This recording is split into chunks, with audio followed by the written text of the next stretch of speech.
कोई फायदा?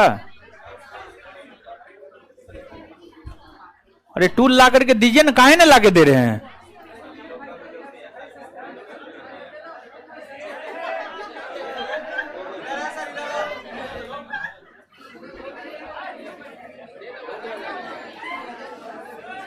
चलिए शांत रहिए।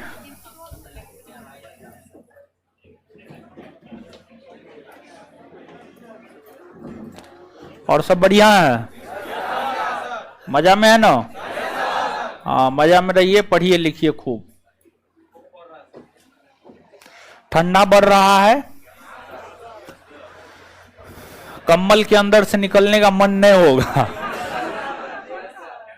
समझे? अभी नहीं आया? नहीं आया? पता नहीं, हमको तो पता नहीं चलता है। तो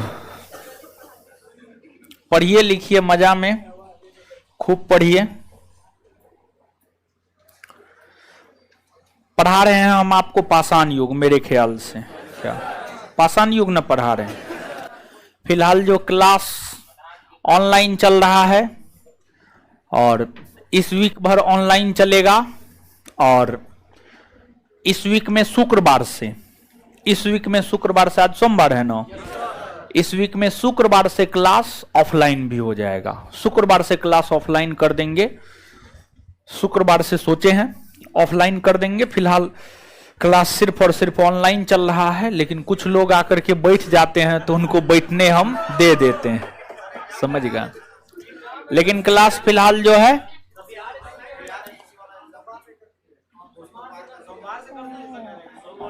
हाँ वही सोमवार से, अगले सोमवार से, अगले सोमवार से क्लास ऑफलाइन ऑनलाइन दोनों साथ होगा। फिलहाल सिर्फ ऑनलाइन है, 2 4 5 10 को लड़का बैठा हुआ है आगे में।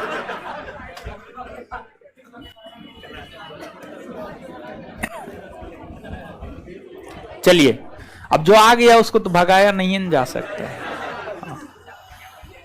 पाषाण है, बैठिए ना। 2 4 5 10 में आप लोग को दिक्कतें होता है बैठने में, क्या करें? आप लोग के लिए बड़का बड़का प्लॉट खरीद ले हम, 1 कट्ठा जमीन में बैठेगी सब, समझे? पढ़ा रहे हैं क्या हम आपको? पाषाण युग। पाषाण युग देखिए, वीडियो चल रहा है ना जी? हाँ, स्टोन एज।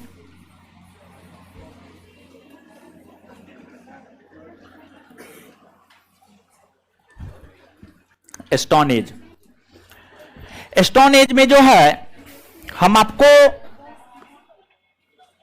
कहां तक बताएं, थोड़ा पूरा जैसे लिखा है वैसे ही लिखे हैं।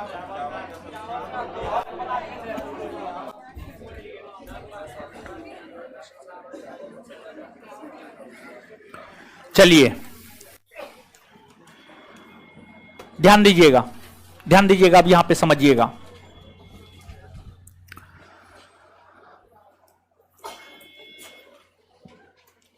जो पाषाण युग है, पाषाण युग को हम 3 भाग में बांटे थे। पूरा पाषाण काल, मध्य पाषाण काल और नव पाषाण काल। तो पूरा पाषाण काल,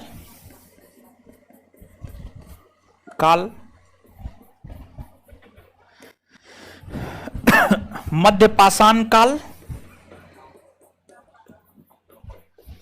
और नव पाषाण काल। नव पाषाण काल, ठीक है, नव पाषाण काल 3 भाग में हम आपको बांटे थे।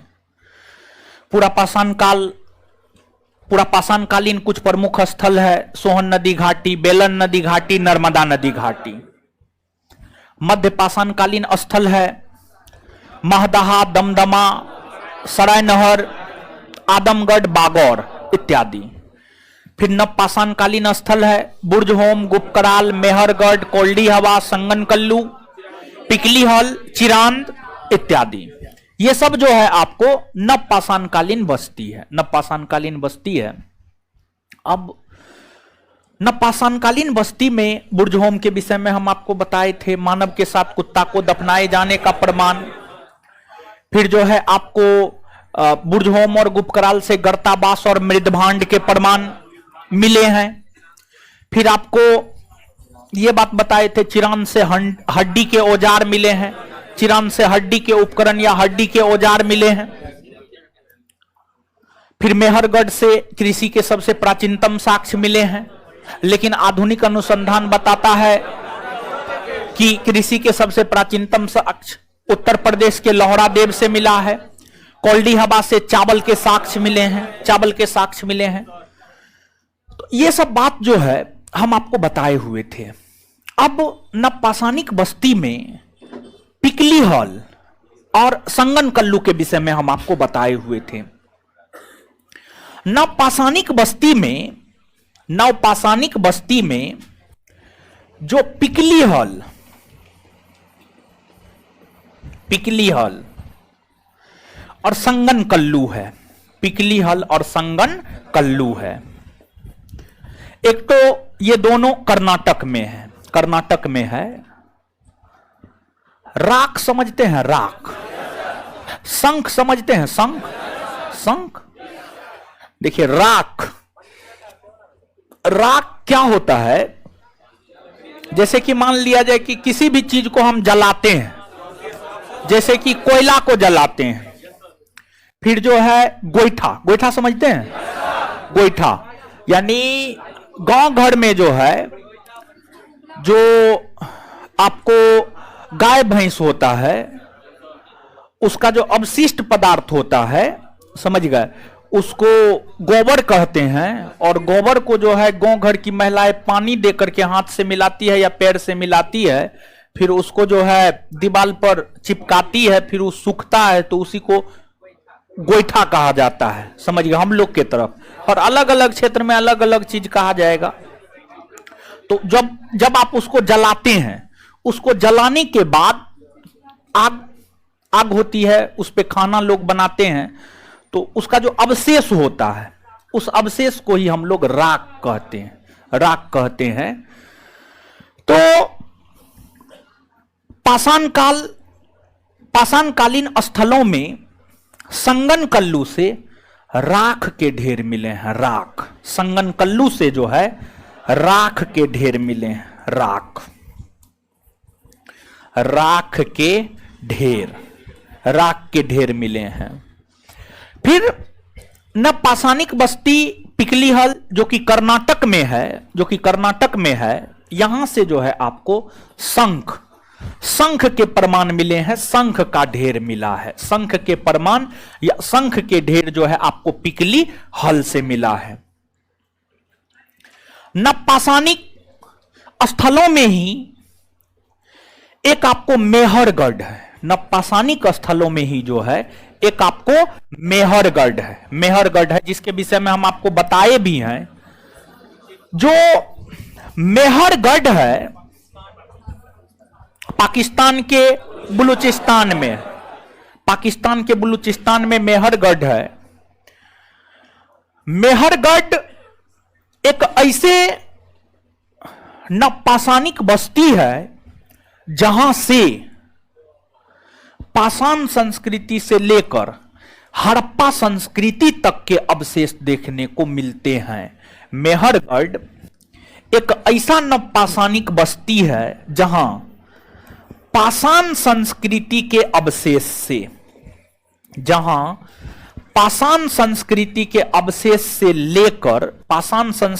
अवशेष से लेकर जो है आपको हड़प्पा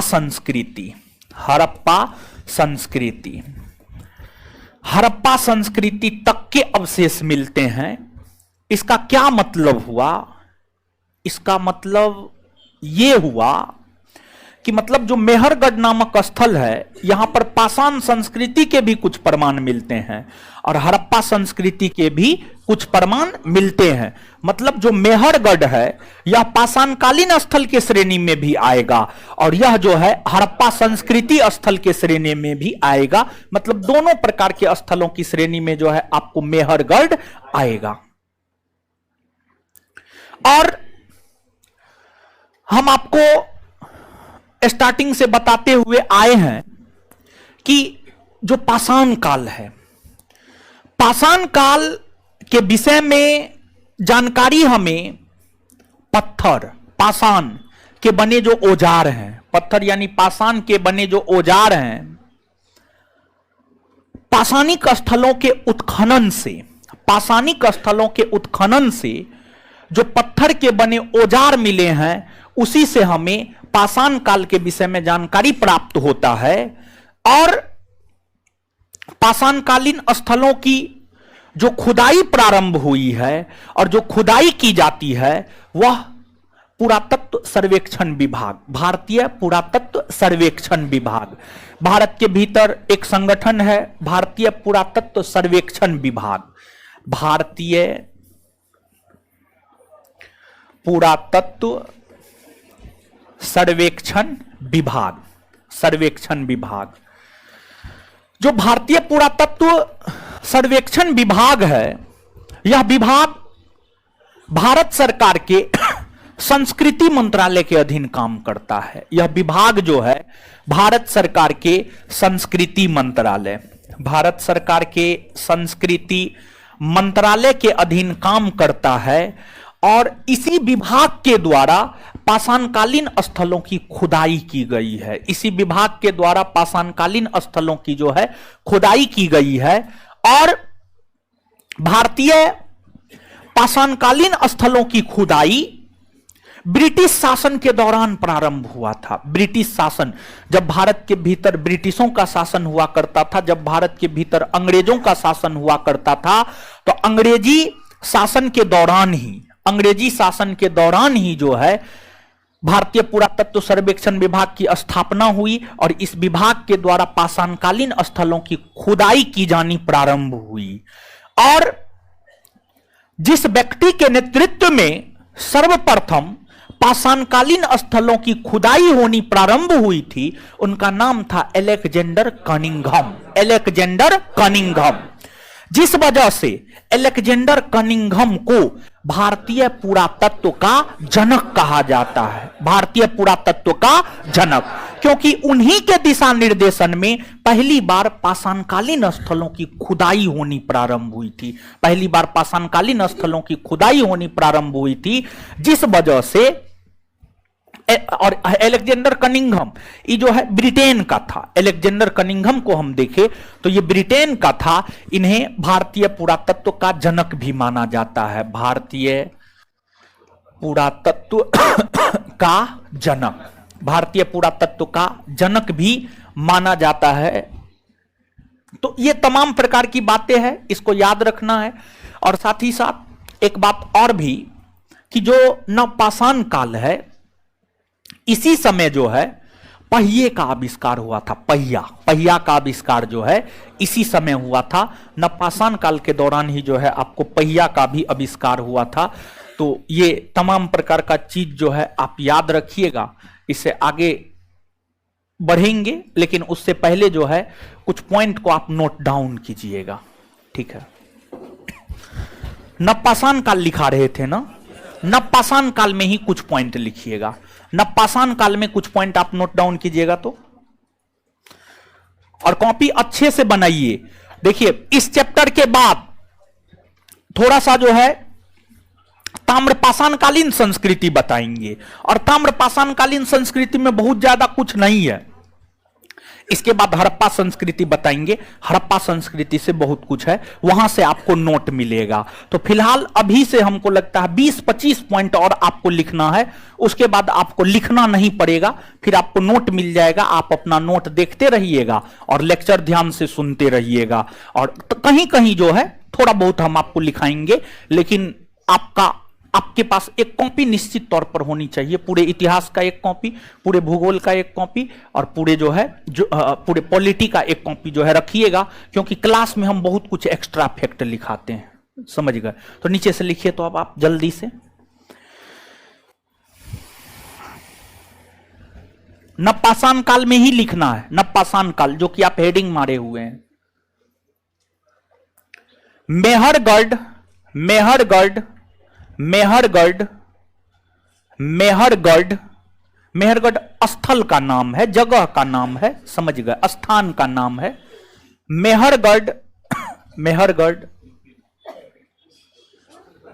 एक ऐसा मेहरगढ़, एक ऐसा, कल टेस्ट देने आए थे जी, यही टेस्ट देने आए थे आप? ओ चलिए, वही परसों। मेहरगढ़ एक ऐसा नवपाषाणकालीन स्थल है। मेहरगढ़ एक ऐसा नवपाषाणकालीन स्थल है जहां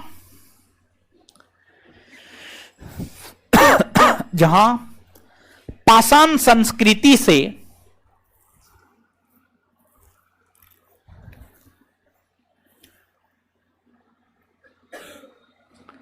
हड़प्पा संस्कृति तक के, जहां पाषाण संस्कृति से हड़प्पा संस्कृति तक के अवशेष, जहां पाषाण संस्कृति से हड़प्पा संस्कृति तक के अवशेष देखने को मिलते हैं, अवशेष देखने को मिलते हैं। Full stop. अवशेष देखने को मिलते हैं, फुल स्टॉप। अगला पॉइंट,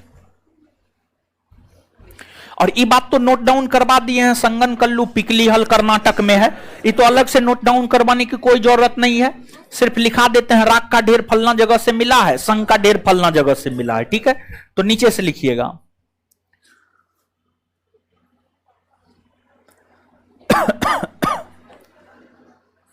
पाषाणकालीन स्थलों में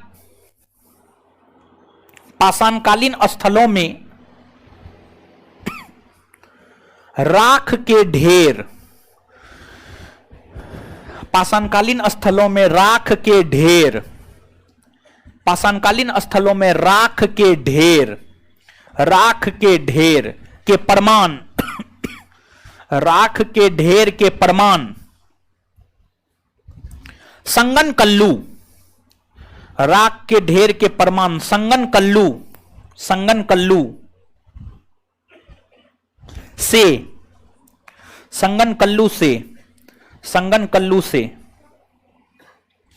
मिले हैं, संगनकल्लू से मिले हैं। तो वहीं शंख के ढेर के प्रमाण,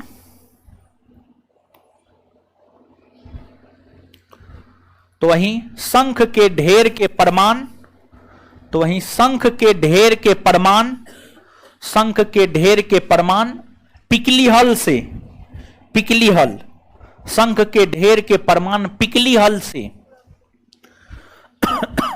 शंख के ढेर के प्रमाण पिकलीहल से मिले हैं।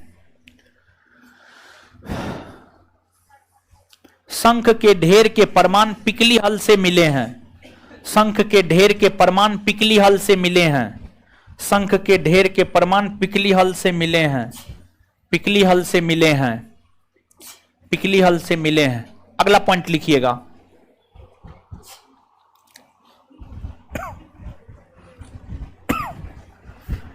पहिए का आविष्कार, अगला पॉइंट लिखिएगा। पहिए का आविष्कार, पहिए का आविष्कार, पहिए का आविष्कार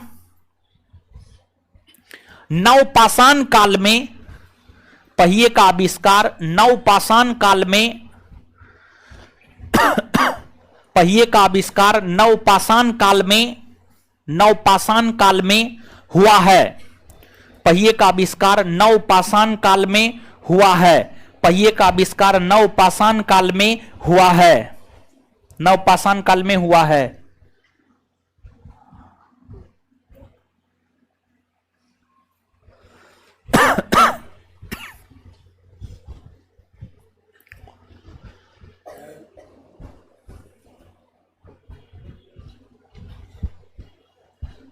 चलिए, अब एक बात समझिएगा, यहां पे समझिएगा, फिर आगे बताएंगे। देखिए, आप लोग को तो बहुत कम पढ़ाए हैं अभी, लेकिन एक बात आप जानिए जो अपना देश भारत है, पूरे इतिहास को जब आप पढ़ेंगे तो कई दफा उत्तर भारत और दक्षिण भारत, उत्तर भारत के संदर्भ में, दक्षिण भारत के संदर्भ में, उत्तर भारत का इतिहास, दक्षिण भारत का इतिहास, ऐसे करके इतिहास को हमें पढ़ना है। तो भारत के मध्य से होकर एक विंध्याचल पर्वत गुजरती है। विंध्याचल पर्वत गुजरात से लेकर इधर बिहार तक फैली हुई है। और जो विंध्याचल पर्वत है यह भारत को दो भाग में बांटती है। ऊपर जाइएगा उत्तर भारत होता है और नीचे आइएगा तो दक्षिण भारत होता है। नीचे आइएगा तो क्या होता है? दक्षिण भारत। ठीक है, नीचे आइएगा दक्षिण भारत होता है। जैसे विंध्याचल पर्वत भारत को दो भाग में बांटती है, उत्तर भारत और दक्षिण भारत, उसी प्रकार से जो है भारत के मध्य से होकर एक अक्षांश रेखा गुजरती है, 23.5 डिग्री उत्तरी अक्षांश रेखा। 23.5 डिग्री उत्तरी अक्षांश रेखा को हम लोग कर्क रेखा भी कहते हैं। कर्क रेखा भारत के लगभग बीचों बीच से होकर गुजरती है। गुजरात, राजस्थान, मध्य प्रदेश, झारखंड, छत्तीसगढ़, झारखंड, पश्चिम बंगाल, त्रिपुरा और मिजोरम। कर्क रेखा भी भारत को दो भाग में बांटती है। इससे ऊपर जाइएगा उत्तर भारत, नीचे आइएगा दक्षिण भारत। नीचे आइएगा दक्षिण भारत। आपको जब पाषाण युग की समाप्ति हुई, जब पाषाण युग की समाप्ति हुई, तो पाषाण युग की समाप्ति होने के बाद उत्तर भारत में जिस संस्कृति का उदय हुआ, चलिए यहां पर हम रोकते हैं। एक बात यहां पर समझिएगा, सभ्यता और संस्कृति, सभ्यता और संस्कृति, काहे कि इस सब शब्द का प्रयोग जो है बार बार होगा। तो एक शब्द है सभ्यता,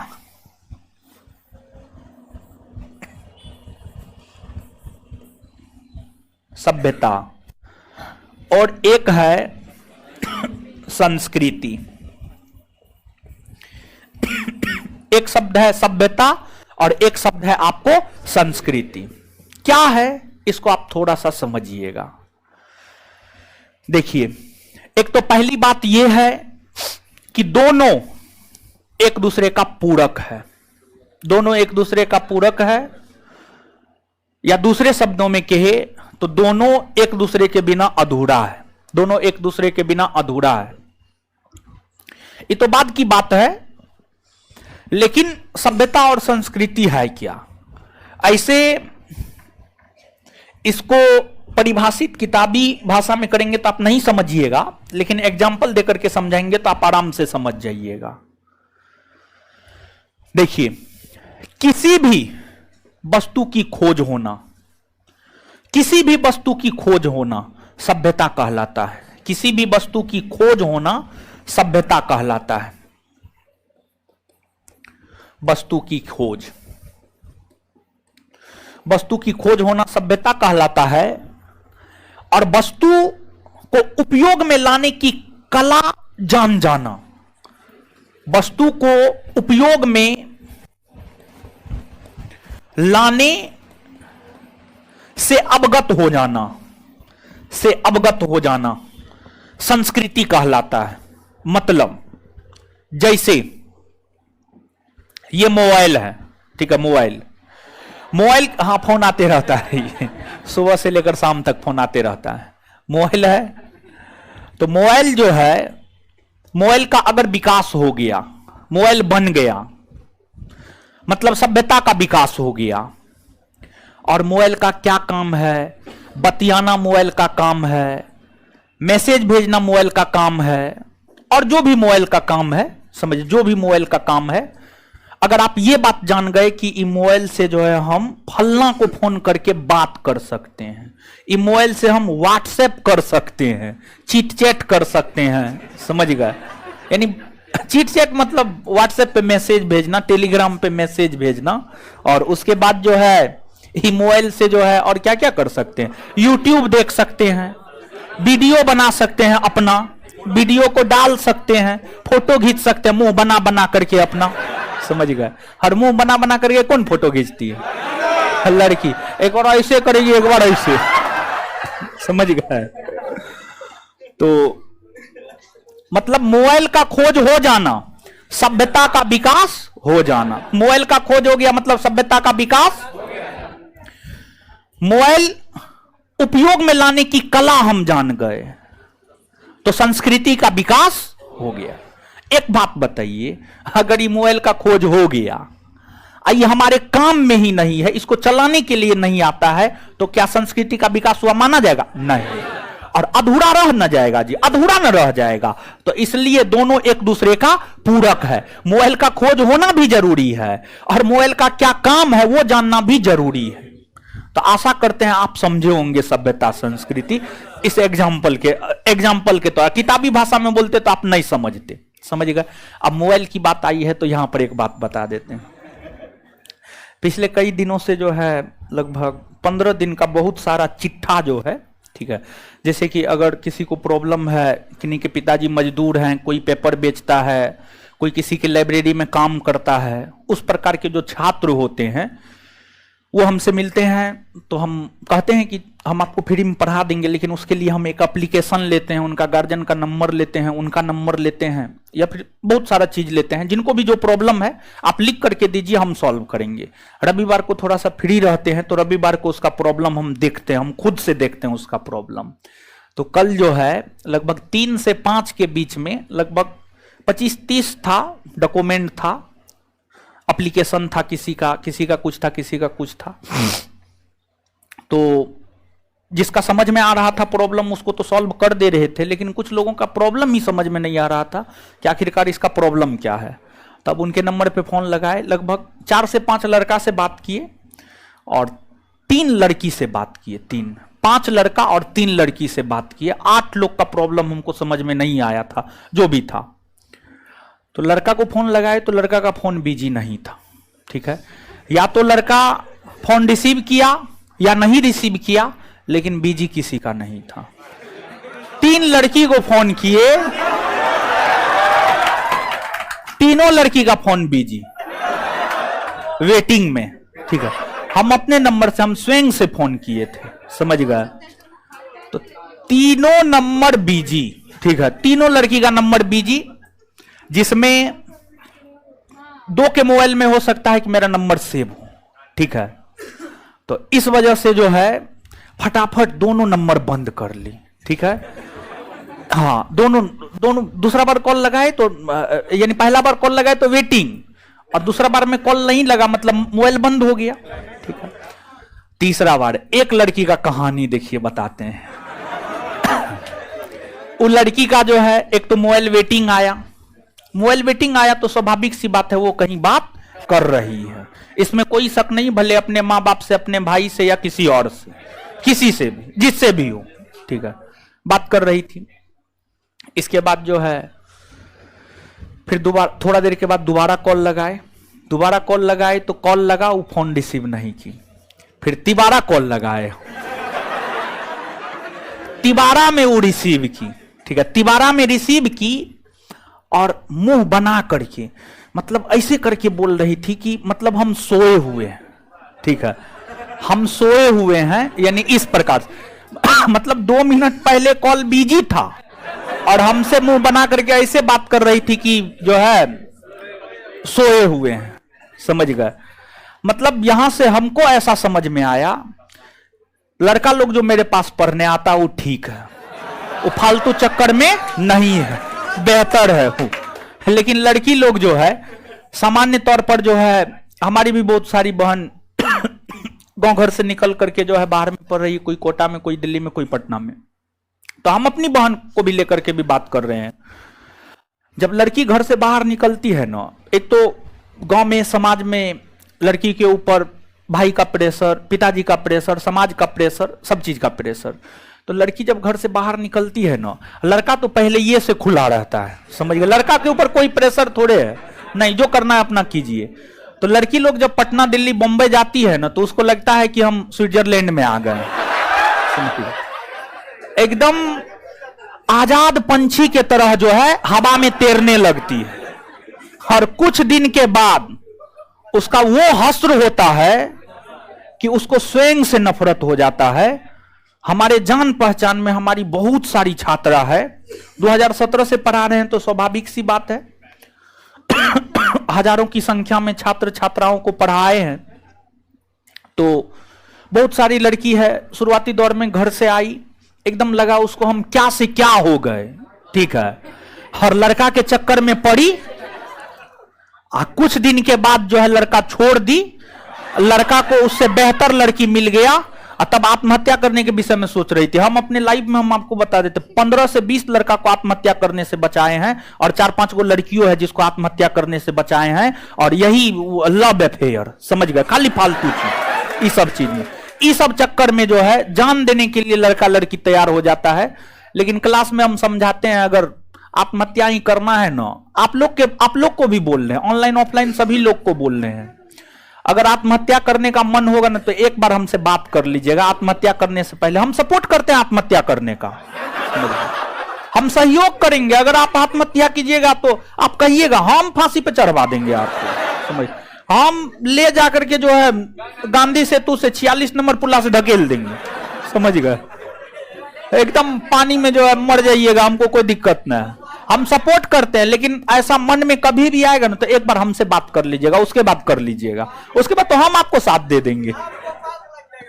भाई महाराज पाप कौन चीज का।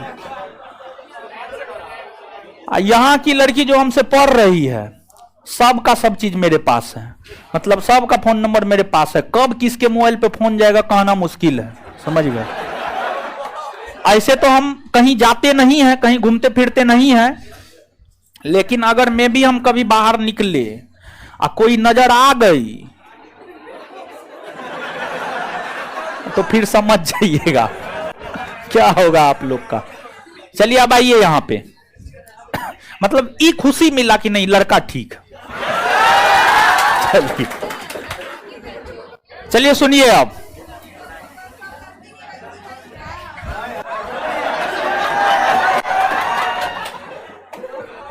चलिए सुनिए, अब हल्ला नहीं, अब हल्ला नहीं, अब आइए बोर्ड पे, आइए बोर्ड पे, बोर्ड देखिए। जब आपको पाषाण युग का अंत हुआ, पाषाण युग का अंत हुआ,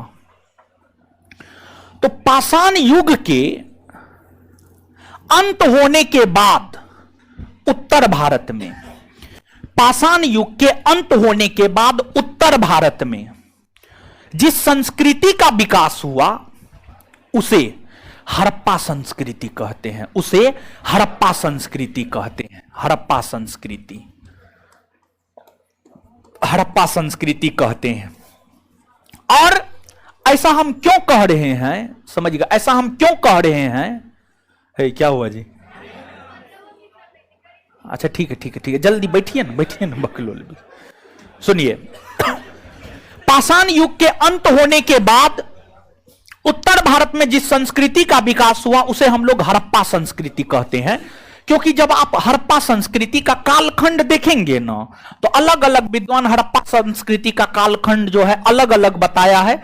जैसे कुछ विद्वान बताए हैं 3500 ईस्वी पूर्व से 2500 ईस्वी पूर्व, 3000 ईस्वी पूर्व से 2000 ईस्वी पूर्व, 2500 ईस्वी पूर्व से 1500 ईस्वी पूर्व, ठीक है, तो ये सब देखने को मिलता है। तो आपको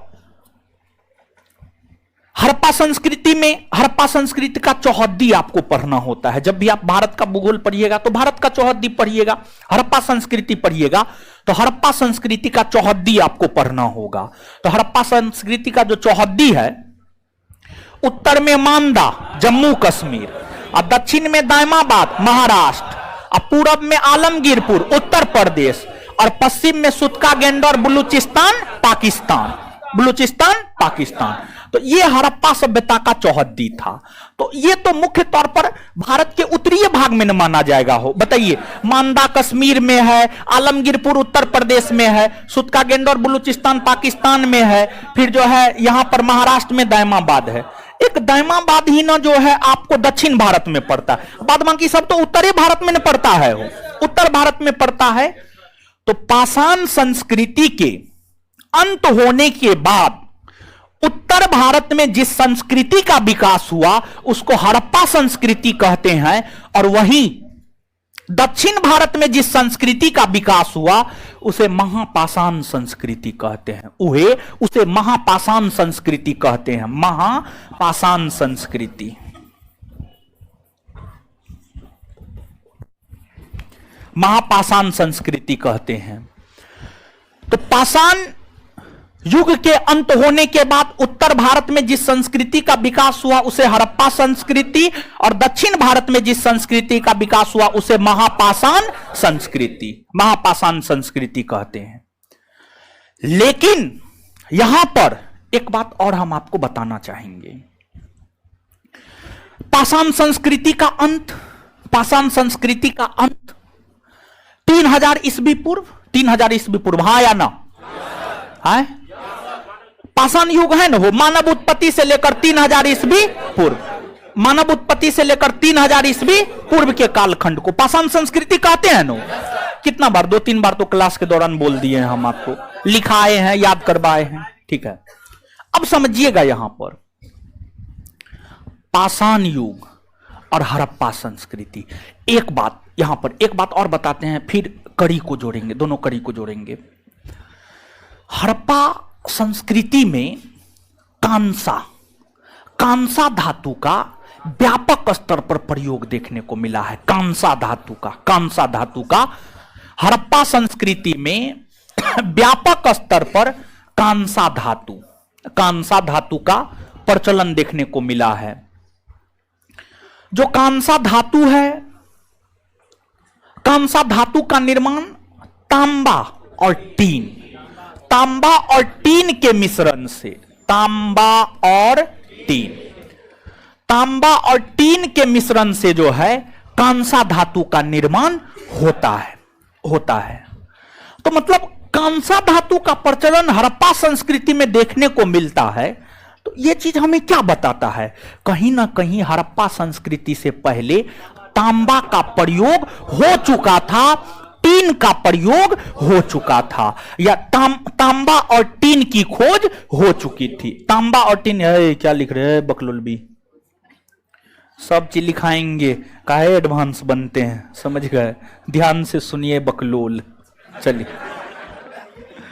चलिए, ऐसी मान्यता है कि मानव ने सबसे पहले तांबा धातु का प्रयोग किया। तांबा धातु का प्रयोग किया, तांबा धातु। और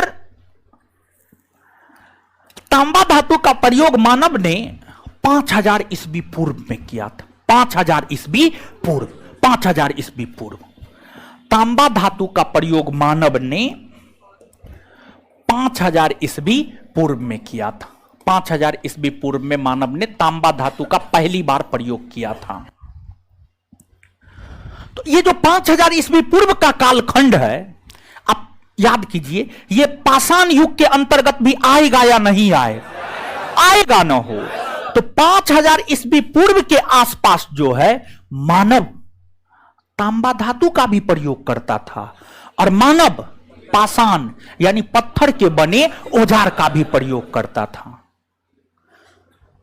जिस वजह से पाषाण युग और हड़प्पा संस्कृति के बीच, पाषाण युग और हड़प्पा संस्कृति के बीच के समय में मानव तांबा धातु के औजार का भी प्रयोग और पाषाण पत्थर के औजार का भी प्रयोग करता था, जिस वजह से हड़प्पा संस्कृति और पाषाण संस्कृति के बीच के कालखंड को ताम्र पाषाण संस्कृति कहते हैं। ताम्र पाषाण संस्कृति। समझ रहे हैं चीजों? हर एक दूसरे के कड़ी को जोड़ करके ही हम आगे बढ़ रहे हैं। अगर नहीं समझ रहे हैं तो भारी दिक्कत है महाराज। समझ गए? समझ रहे हैं कि नहीं समझ रहे? हाँ या ना? ऑनलाइन वाले लोग समझ रहे हैं ना? बोलिए, देखिएगा यस लिखता है कि नो लिखता है। चलिए, एक बार फिर से बोल रहे हैं इस चीज को, ठीक है? पूरी बात को एक बार फिर से बोल रहे हैं, तो ध्यान से सुनिएगा। देखिए, जहां पे हम खुद भी तो स्टूडेंट रहे हैं, हमको जहां पर समझने में दिक्कत, हम अपने लाइफ में एकदम लॉ लेवल का स्टूडेंट रहे हैं, एकदम पिछड़ा हुआ स्टूडेंट रहे हैं, तो जहां पे हमको लगता है कि नहीं यहां पे हम एक बार में नहीं समझते थे, तो विद्यार्थी भी तो एक बार में नहीं समझेगा। अब जो तेज लोग होंगे उनका तो कोई कुछ कहना ही नहीं है, वो तो बहुत बेहतर है, वो तो समझ गए होंगे, हमको पूरा विश्वास है। जो हमारे किस्म के होंगे वो नहीं समझे होंगे। चलिए, जो हमारे किस्म के हैं वो समझिए। अब यहां पे देखिए, पाषाण संस्कृति मानव उत्पत्ति से लेकर 3000 ईस्वी पूर्व के कालखंड को पाषाण संस्कृति कहते हैं। जब पाषाण संस्कृति का अंत हुआ, तो पाषाण संस्कृति के अंत होने के बाद उत्तर भारत में जिस संस्कृति का विकास हुआ उसे हड़प्पा संस्कृति, और दक्षिण भारत में जिस संस्कृति का विकास हुआ उसे महापाषाण संस्कृति, उसे महापाषाण संस्कृति। अब हड़प्पा संस्कृति के समय कांसा धातु का व्यापक स्तर पर प्रचलन देखने को मिला है, जिस वजह से हड़प्पा संस्कृति को कांस संस्कृति भी कहते हैं।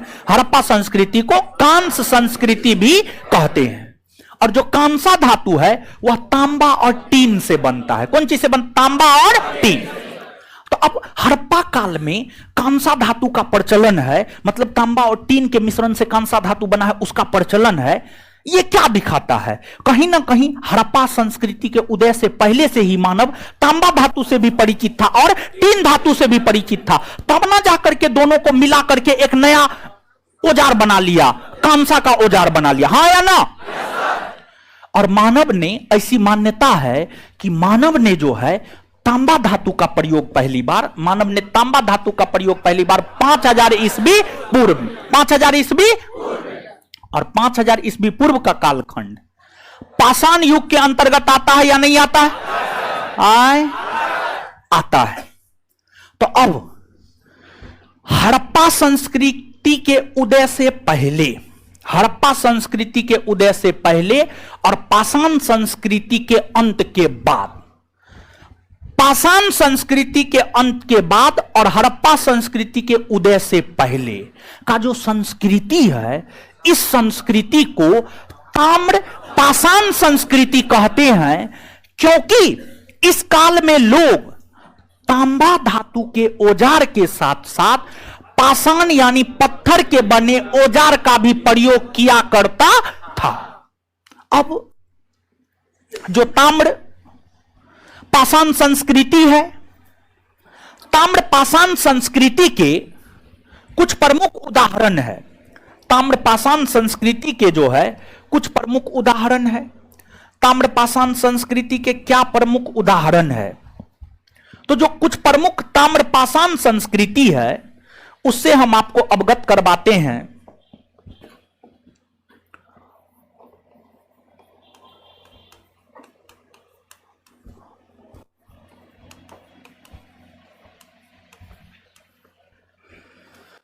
देखिए, आगे जो है आप हड़प्पा संस्कृति को पढ़िएगा, आगे आप वैदिक संस्कृति को पढ़िएगा। कोई भी संस्कृति या तो ग्रामीण हुआ करती थी या शहरी हुआ करती थी, या तो ग्रामीण हुआ करती थी या शहरी हुआ करती थी। जैसे जब आप हड़प्पा संस्कृति को पढ़िएगा तो आपको पता चलेगा कि हड़प्पा संस्कृति एक शहरी संस्कृति थी। हड़प्पा संस्कृति एक शहरी या नगरीय संस्कृति थी। लेकिन वहीं जब आप वैदिक संस्कृति को पढ़ेंगे तो आपको पता चलेगा कि जो वैदिक संस्कृति थी यह एक प्रकार की ग्रामीण संस्कृति थी, यह एक प्रकार की ग्रामीण संस्कृति थी। तो कोई भी सभ्यता या संस्कृति या तो शहरी हो सकती है या ग्रामीण हो सकती है। और हड़प्पा और वैदिक दोनों के विषय में आपका परीक्षा पूछ चुका है। बिहार दरोगा परीक्षा नहीं पूछा है, अन्य परीक्षा पूछा है। निम्नलिखित में से कौन शहरी सभ्यता है? तो आंसर हड़प्पा सभ्यता होगा। निम्नलिखित में से कौन ग्रामीण सभ्यता है? तो आंसर जो है वैदिक सभ्यता होगा। तो इस संदर्भ में अगर हम ताम्रपाषाण संस्कृति को देखें तो जो ताम्रपाषाण संस्कृति है यह एक प्रकार की ग्रामीण और कृषक संस्कृति, यह एक प्रकार की जो है ग्रामीण और कृषक संस्कृति, ग्रामीण और कृषक संस्कृति हुआ करता था। इसका क्या मतलब हुआ? इसका मतलब यह हुआ कि ताम्रपाषाण संस्कृति के जो मानव थे वो गांव में रहते थे, गांव में रहते थे। और इसका मतलब यह भी हुआ कि वे लोग कृषि किया करते थे, यानी फसल उत्पादन किया करते थे। गेहूं का उत्पादन, चावल का उत्पादन, जौ का उत्पादन, तमाम प्रकार के फसलों का उत्पादन किया करते थे। इसका यह मतलब हुआ। भारत के संदर्भ में जो कुछ प्रमुख ताम्रपाषाण संस्कृति है, वो ताम्रपाषाण संस्कृति में एक है आपको बनास या आहार संस्कृति। बनास या आहार संस्कृति, बनास या आहार संस्कृति राजस्थान में देखने को मिलता है। बनास या आहार संस्कृति का जो उदय हुआ था राजस्थान में हुआ था। राजस्थान में, राजस्थान, यहां पर आप मानचित्र देख सकते हैं, भारत का मानचित्र है, समझ गए। यहां पर भारत के पश्चिमी भाग में ये जो राज्य है ये आपको राजस्थान राज्य है, समझ गए, ये राजस्थान राज्य है। और भारत के वर्तमान में जो 28 राज्य है, 28 राज्यों में क्षेत्रफल के आधार पर सबसे बड़ा राज्य जो है आपको राजस्थान ही है, राजस्थान ही है। और जो राजस्थान है यह शुरुआती दौर से ही यहां पर जो है चांदी चांदी चांदी चांदी, हर कालखंड में आप देखेंगे चांदी का सबसे ज्यादा उत्पादन या चांदी के सिक्कों का ढेर राजस्थान में ही आपको देखने को मिला है, राजस्थान में देखने को मिला है। लेकिन चांदी के साथ साथ राजस्थान में तांबा धातु का भी व्यापक स्तर पर उत्पादन देखने को मिलता है। मतलब चांदी धातु, तांबा धातु काफी व्यापक स्तर पर जो है राजस्थान में देखने को मिले हैं। यहां से चांदी और तांबा का उत्खनन व्यापक स्तर पर हुआ है।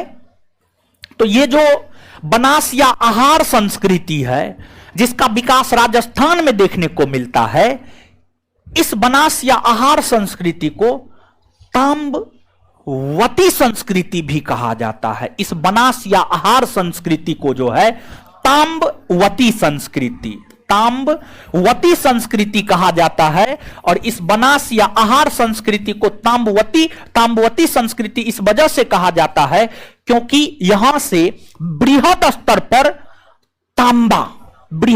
पर तांबा का उत्खनन किया गया है, इसलिए इसे ताम्बवती संस्कृति भी कहा जाता है। इसके बाद ताम्रपाषाणिक संस्कृति में एक है जोड़बे संस्कृति, एक है आपको जोड़बे संस्कृति।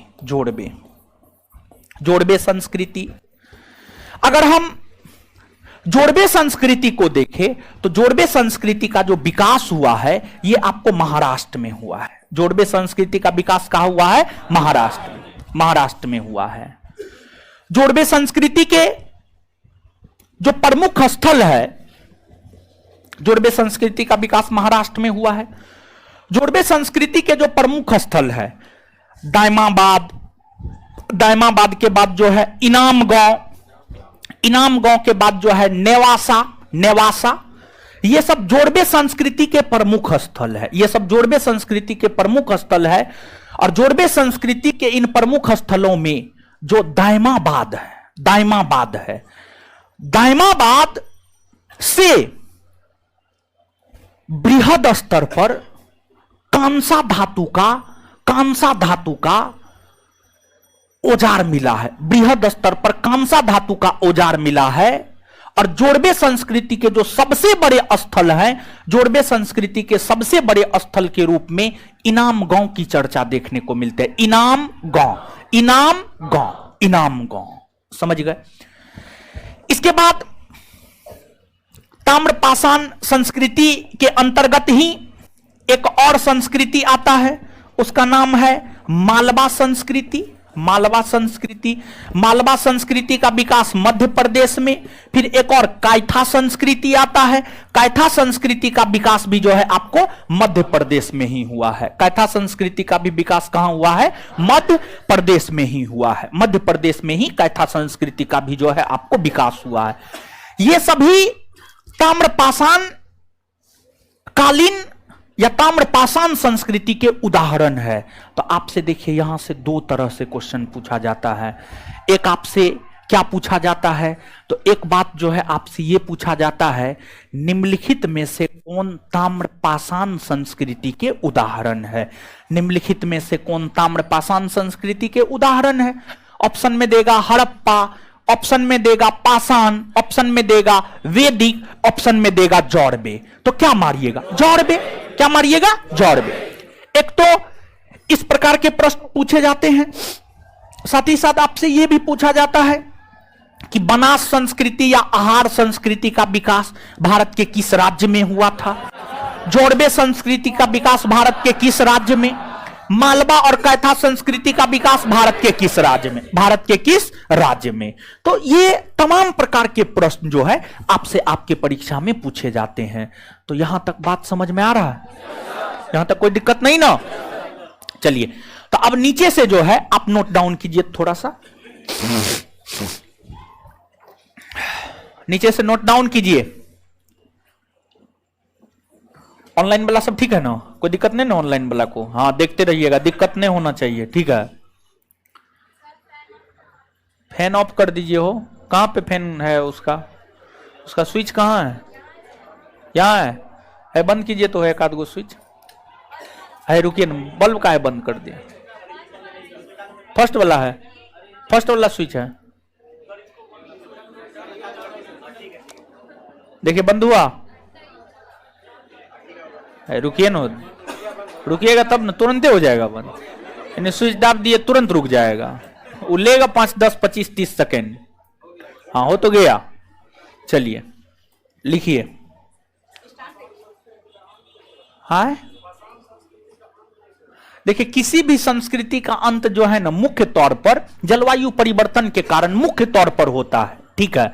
तो पाषाण संस्कृति के अंत का भी कारण जलवायु परिवर्तन है और ताम्रपाषाण संस्कृति के भी अंत का कारण जलवायु परिवर्तन है, सूखा का आ जाना, ठीक है।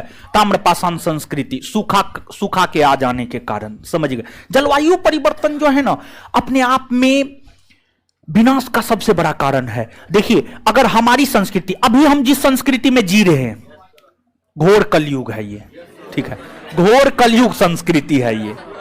इसका भी जो अंत होगा ना जलवायु परिवर्तन ही।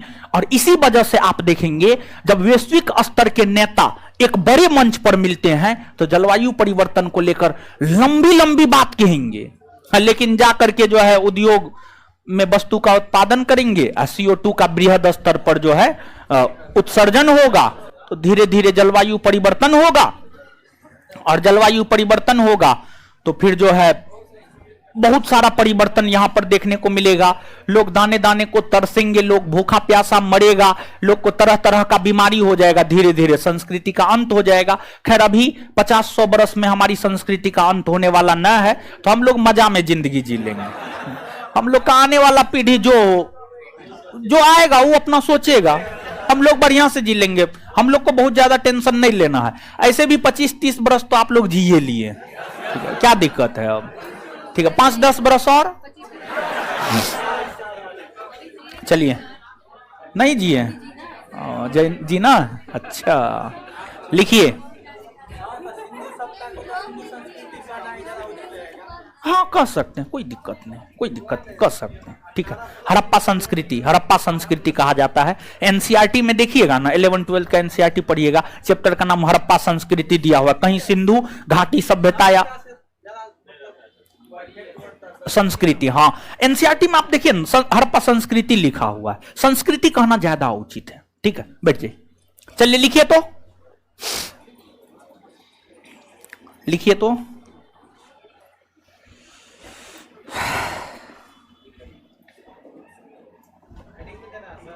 नहीं नहीं, अभी हेडिंग नहीं, पहले 2-4-5 को पॉइंट और लिखाएंगे तब हेडिंग मरवाएंगे। हाँ, स्टार मार के लिखिए।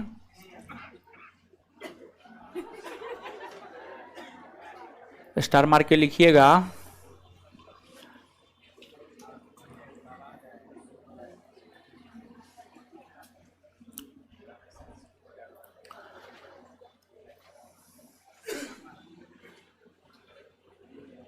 भारतीय पुरातत्व का जनक, भारतीय पुरातत्व का जनक, भारतीय पुरातत्व का जनक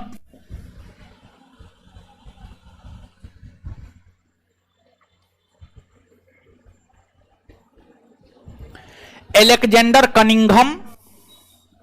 भारतीय पुरातत्व का जनक एलेक्जेंडर कनिंघम। कॉस्ट में लिख दीजिएगा ब्रिटेन। भारतीय पुरातत्व का जनक एलेक्जेंडर कनिंघम। भारतीय पुरातत्व का जनक एलेक्जेंडर कनिंघम। Alexander Cunningham. कॉस्ट में ब्रिटेन। कॉस्ट में ब्रिटेन मतलब ब्रिटेन का रहने वाला था। भारतीय पुरातत्व का जनक एलेक्जेंडर कनिंघम। कॉस्ट में ब्रिटेन मतलब ब्रिटेन का रहने वाला था। एलेक्जेंडर कनिंघम को माना जाता है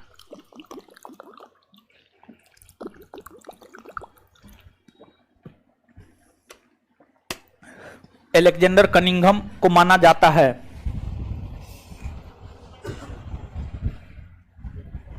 एक पॉइंट और, एक क्वेश्चन बैंक देखिएगा, एक क्वेश्चन मिलेगा, रॉबर्ट ब्रूस फुट कौन है? तो रॉबर्ट ब्रूस फुट जो है ना ब्रिटेन का रहने वाला है, एक भूगर्भ वैज्ञानिक और पुरातत्वविद है। एक भूगर्भ वैज्ञानिक और पुरातत्वविद है।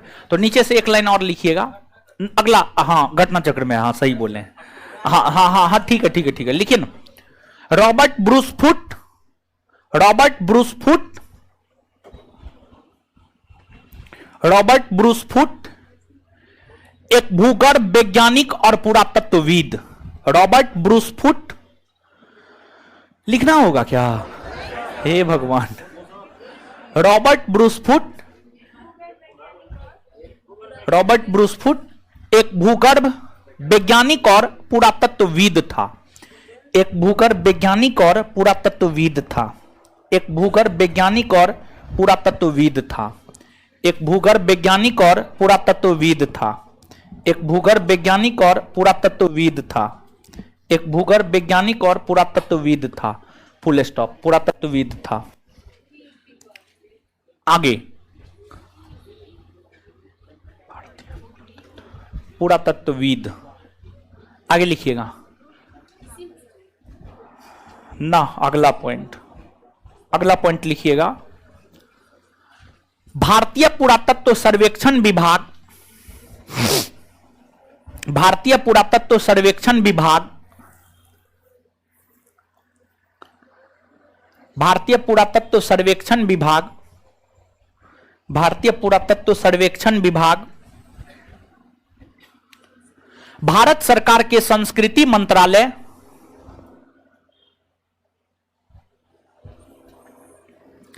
भारत सरकार के संस्कृति मंत्रालय,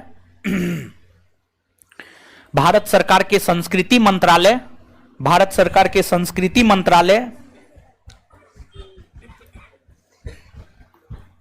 के अधीन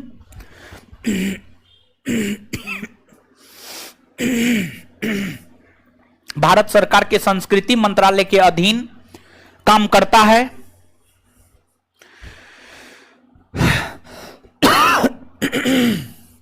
भारत सरकार के संस्कृति मंत्रालय के अधीन काम करता है।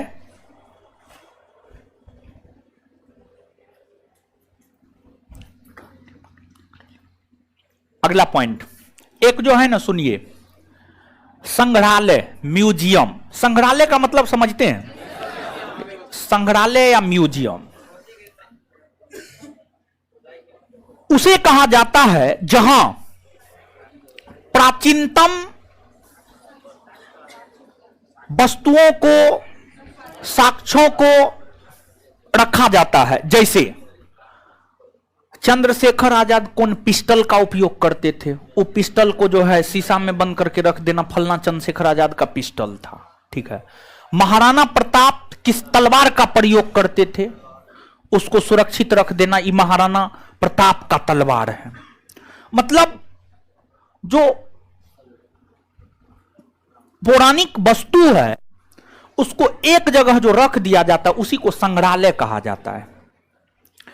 तो एक राष्ट्रीय मानव संग्रहालय है, और जो राष्ट्रीय मानव संग्रहालय है, राष्ट्रीय मानव संग्रहालय को आज के डेट में इंदिरा गांधी राष्ट्रीय मानव संग्रहालय कहा जाता है और यह मध्य प्रदेश के भोपाल में है, मध्य प्रदेश के भोपाल में।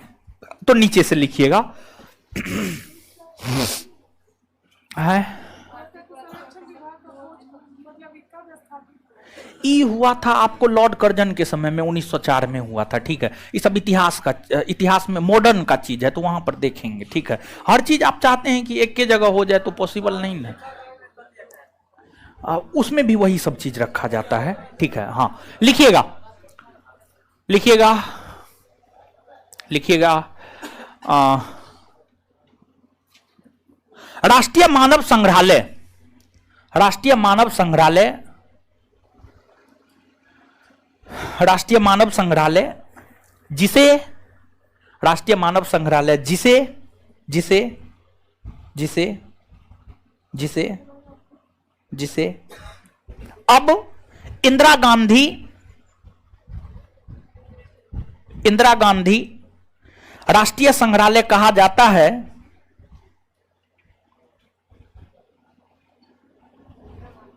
इंदिरा गांधी राष्ट्रीय संग्रहालय कहा जाता है,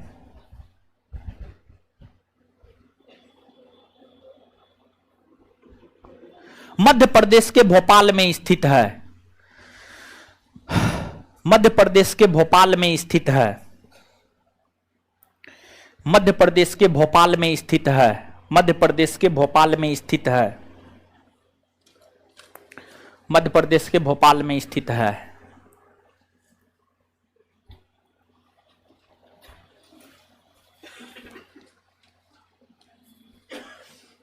चलिए अब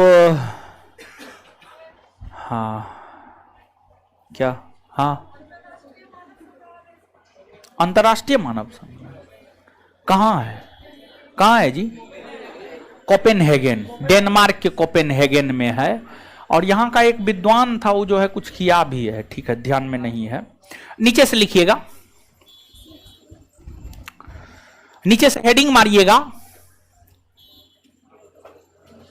ताम्रपाषाण युगीन संस्कृति, ताम्रपाषाण युगीन संस्कृति।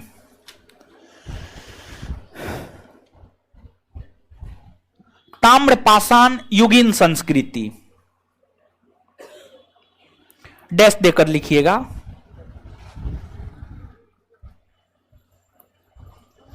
ताम्रपाषाण युगीन संस्कृति, डैश देकर लिखिएगा, डैश देकर लिखिएगा। मानव ने सर्वप्रथम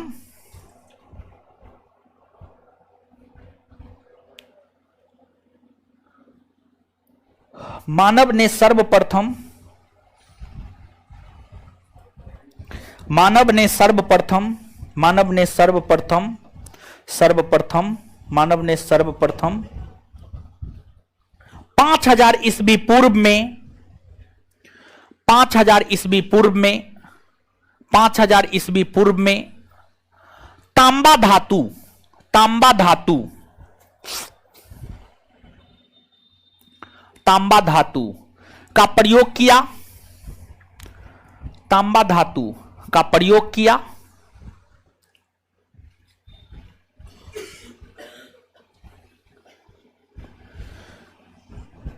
इस समय मानव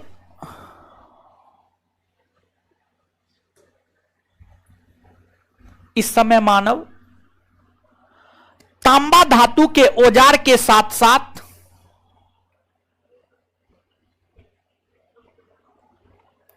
इस समय मानव तांबा धातु के औजार के साथ साथ इस समय मानव तांबा धातु के औजार के साथ साथ तांबा धातु के औजार के साथ साथ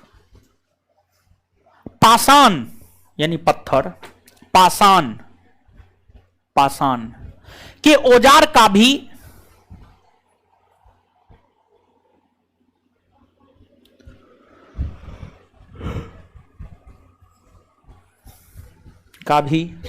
प्रयोग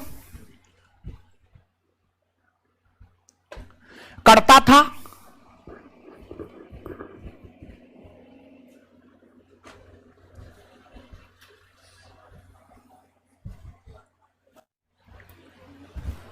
ताम्रपाषाण संस्कृति मुख्यतः ताम्रपाषाण संस्कृति मुख्यतः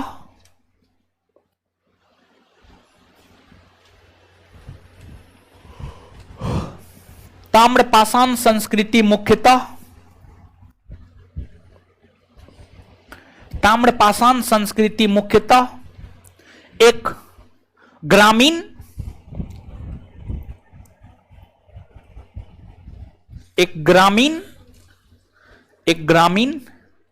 और कृषक संस्कृति, एक ग्रामीण और कृषक संस्कृति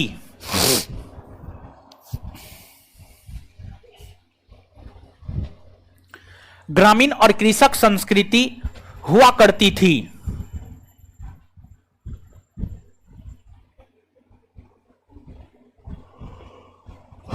इस संस्कृति को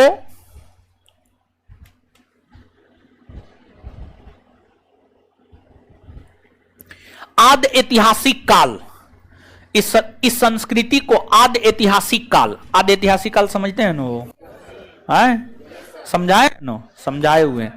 इस संस्कृति को आद ऐतिहासिक काल के अंतर्गत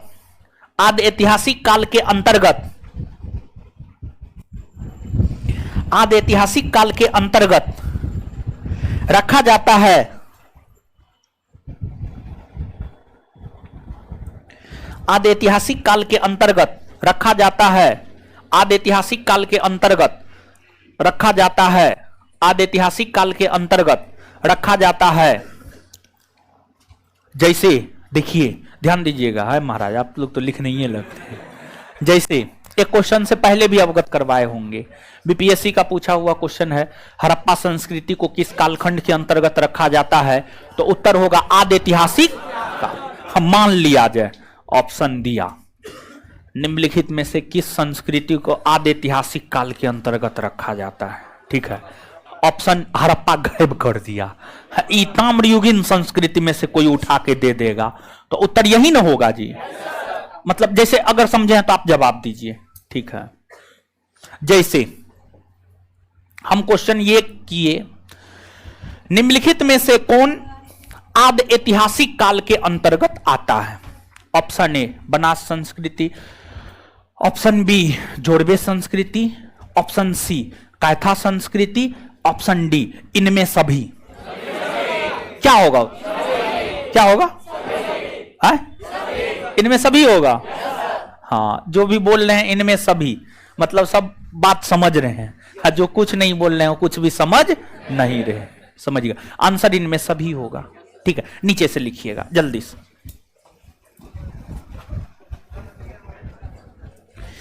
इस संस्कृति को आद ऐतिहासिक काल के अंतर्गत रखा जाता है। हाँ, वो तो लिखा है, वो तो लिखे भी किए हैं। इसके अंतर्गत हाँ, उसी में, हाँ जी, उसी में। इसके अंतर्गत निम्नलिखित संस्कृति आता है। इसके अंतर्गत निम्नलिखित संस्कृति आता है। जैसे जैसे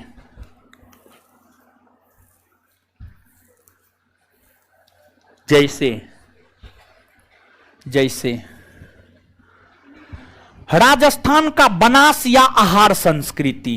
जैसे राजस्थान का बनास या आहार संस्कृति।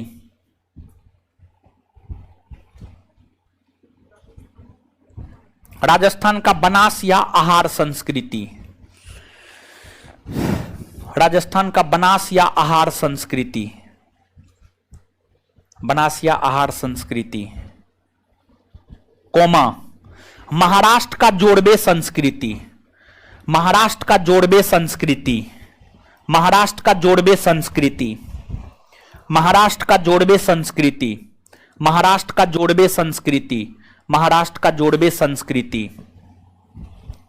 आगे मध्य प्रदेश का मालवा और कैथा संस्कृति। मध्य प्रदेश का मालवा और कैथा संस्कृति। मध्य प्रदेश का मालवा और कैथा संस्कृति। मध्य प्रदेश का मालवा और कैथा संस्कृति।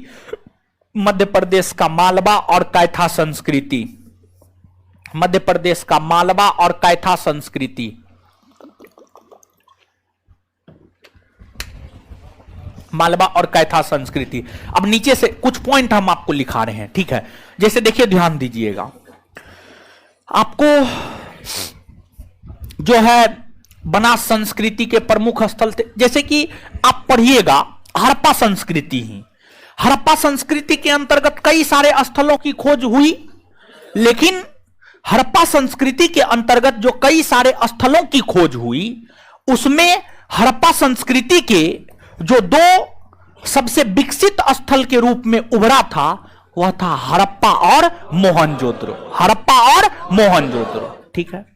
उसी प्रकार से बनास या आहार संस्कृति का जो सबसे प्रमुख केंद्र बिंदु था वह गिलुंद था, गिलुंद। और गिलुंद भी जो है, गिलुंद एक क्षेत्र का नाम था, एक शहर का नाम था, और जो गिलुंद था वह भी आपको राजस्थान में ही था, समझ गए। और इसे आहार या बनास संस्कृति कहते हैं। तो मुख्य तौर पर बनास नामक स्थल से, राजस्थान के बनास नामक स्थल से जो है मुख्य तौर पर सबसे ज्यादा तांबा मिला है। तो मुख्य तौर पर बनास को तांबवती स्थल कहा जाता है, बनास को तांबवती स्थल कहा जाता है। तो नीचे से एक लाइन लिखिएगा, फटाफट लिखिए, हाथ तेजी से चलाइए, ठीक है। लिखिएगा, लिखिएगा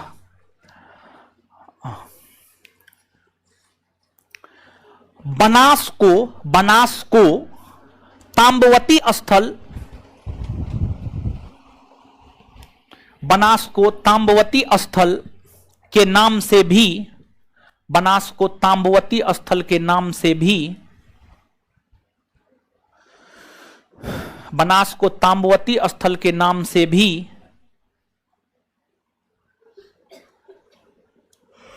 बनास को तांबवती स्थल के नाम से भी जाना जाता है, बनास को तांबवती स्थल के नाम से भी जाना जाता है, बनास को तांबवती स्थल के नाम से भी जाना जाता है। अब नीचे से लिखिएगा, नहीं तो एक मिनट, उसी लाइन में लिखिएगा, गिलुंद, गिलुंद, गिलुंद, गिलुंद, गिलुंद शहर का नाम है, लिख देते हैं, चिंता मत कीजिए। गिलुंद बनास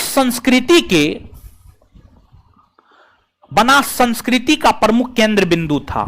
गिलुंद बनास संस्कृति का प्रमुख केंद्र बिंदु था। गिलुंद बनास संस्कृति के प्रमुख केंद्र बिंदु था। गिलुंद बनास संस्कृति के प्रमुख केंद्र बिंदु था। बनास संस्कृति का प्रमुख केंद्र बिंदु था। आगे प्रमुख केंद्र बिंदु था। अगला पॉइंट, जोड़वे संस्कृति के सबसे बड़े स्थलों में, जोड़वे संस्कृति के सबसे बड़े स्थलों में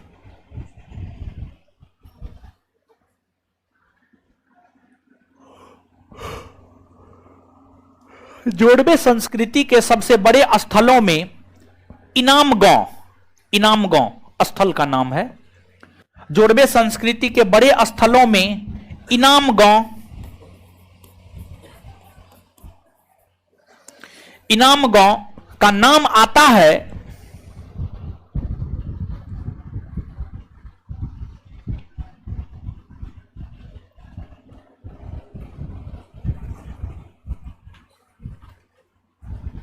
वहीं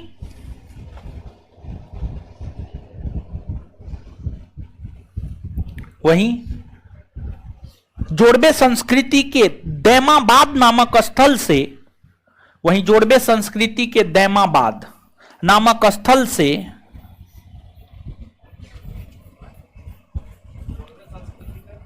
वहीं जोड़वे संस्कृति के दैमाबाद नामक स्थल से, दैमाबाद नामक स्थल से, दैमाबाद नामक स्थल से, स्थल से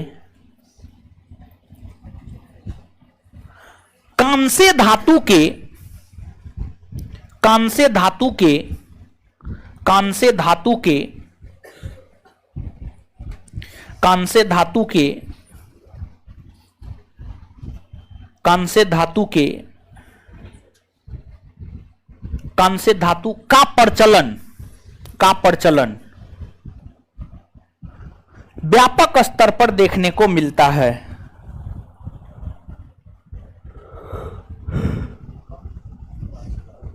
कांस्य धातु का प्रचलन व्यापक स्तर पर देखने को मिलता है, व्यापक स्तर पर देखने को मिलता है।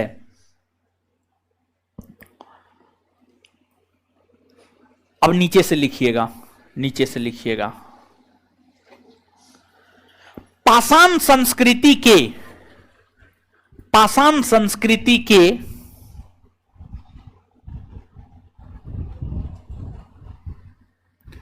पाषाण संस्कृति के अंत होने के बाद, पाषाण संस्कृति के अंत होने के बाद, अंत होने के बाद उत्तर भारत में, उत्तर भारत में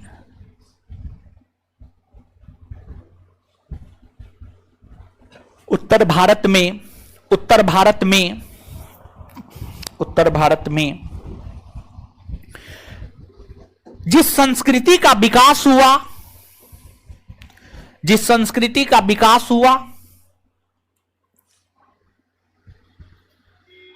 उसे हड़प्पा संस्कृति, उसे हड़प्पा संस्कृति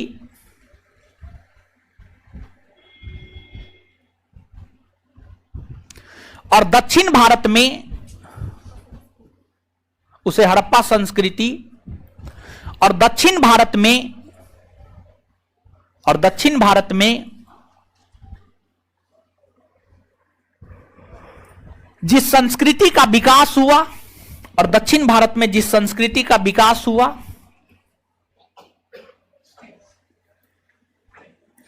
उसे महापाषाण संस्कृति, और दक्षिण भारत में जिस संस्कृति का विकास हुआ उसे महापाषाण संस्कृति, और दक्षिण भारत में जिस संस्कृति का विकास हुआ उसे महापाषाण संस्कृति, महापाषाण संस्कृति कहते हैं, महापाषाण संस्कृति कहते हैं। यहां पर एक दो पॉइंट और लिखिए, ठीक है। देखिए एक चीज ये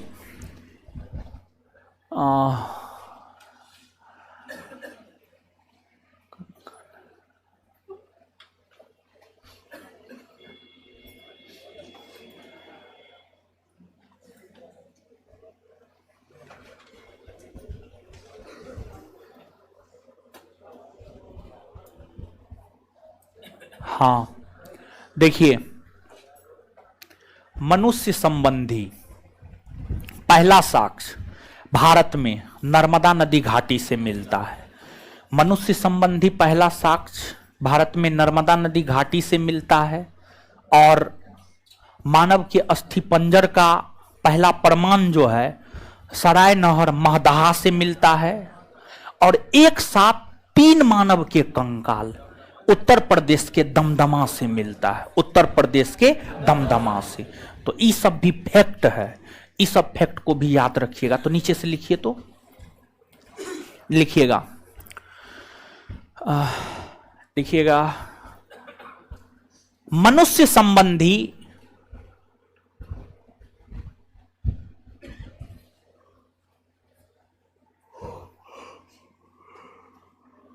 है। देखिए कहां जा रहे हैं, आज तो काहे जा रहे हैं, रुकिए ना, हे रुक जाइए, काहे जा रहे हैं, पेट दर्द कर रहा है।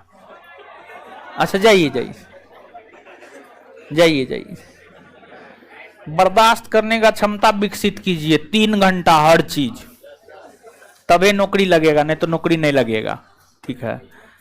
आप लोग तो पढ़ने के लिए बैठते होंगे तो एक बार पानी पीते होंगे, आप पानी पीने के 15-20 मिनट बाद बाथरूम, रूम और बाथरूम के बीच में डिस्टेंस है, बीच में पार्टनर का रूम है, एक बार हुलक लेते हैं, अब बैठ करके बतियाना शुरू, ठीक है। तो देखिए आपका परीक्षा कितने घंटे का होता है? 2 घंटा का, 2 घंटे का परीक्षा होता है। आधा घंटा पहले जो है आपको एंट्री ले लिया जाता है, तो 2.5 घंटा, कम से कम 2.5 घंटा का एक शिफ्ट बनाइए पढ़ने का, ठीक है। अभी से अगर 2.5 घंटा एक जगह कंसंट्रेट होकर के बैठने का आदत रहेगा ना, तभी आप परीक्षा में 2.5 घंटा एक जगह बैठ करके कंसंट्रेट होकर के 100 के 100 क्वेश्चन को डील कर पाइएगा। समझ गए? तो 2.5 घंटा कुछ नहीं लगना चाहिए, 2.5 घंटा पूरा कंसंट्रेट होकर के सिर्फ क्वेश्चन पे। इसका विकास अभी से कीजिए, क्लास से कीजिए। समझ गए? क्लास से इसका विकास कीजिए। देखिए हम आते हैं, हम कहां जाते हैं? समझिए, हम तो कहीं नहीं जाते हैं, क्लास आते हैं खत्म करके ही जाते हैं। तो आप लोग भी क्लास आइए तो खत्म करके जाइए, ऐसा अपने आप को बनाइए, इस तरह से अपने आप को ढालिए। देखिए बनाने से कुछ भी हो सकता है और नहीं बनाने से तो कुछ भी नहीं होगा। समझे? चलिए तो नीचे लिखिएगा, मनुष्य संबंधी सबसे पहला साक्ष्य, सबसे पहला साक्ष्य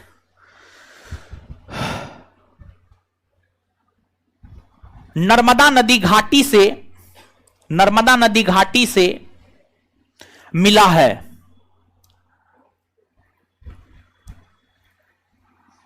आगे आगे, मानव के अस्थिपंजर का पहला प्रमाण, मानव के अस्थिपंजर का पहला प्रमाण, मानव के अस्थिपंजर का पहला प्रमाण, मानव के अस्थिपंजर का पहला प्रमाण, मानव के अस्थिपंजर का पहला प्रमाण, पहला प्रमाण उत्तर प्रदेश के सराय नहर और महदहा, उत्तर प्रदेश के सराय नहर और महदहा, उत्तर प्रदेश के सराय नहर और महदहा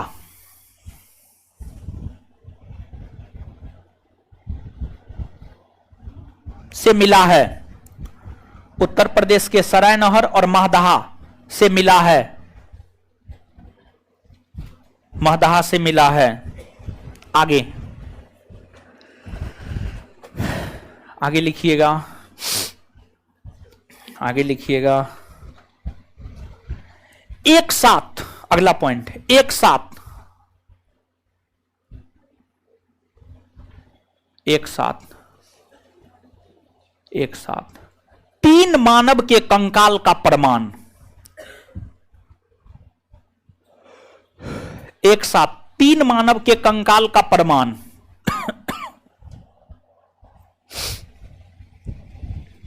उत्तर प्रदेश के दमदमा नामक स्थल से,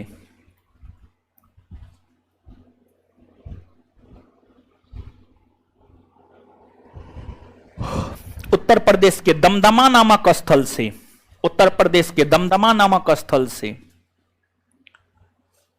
मिला है।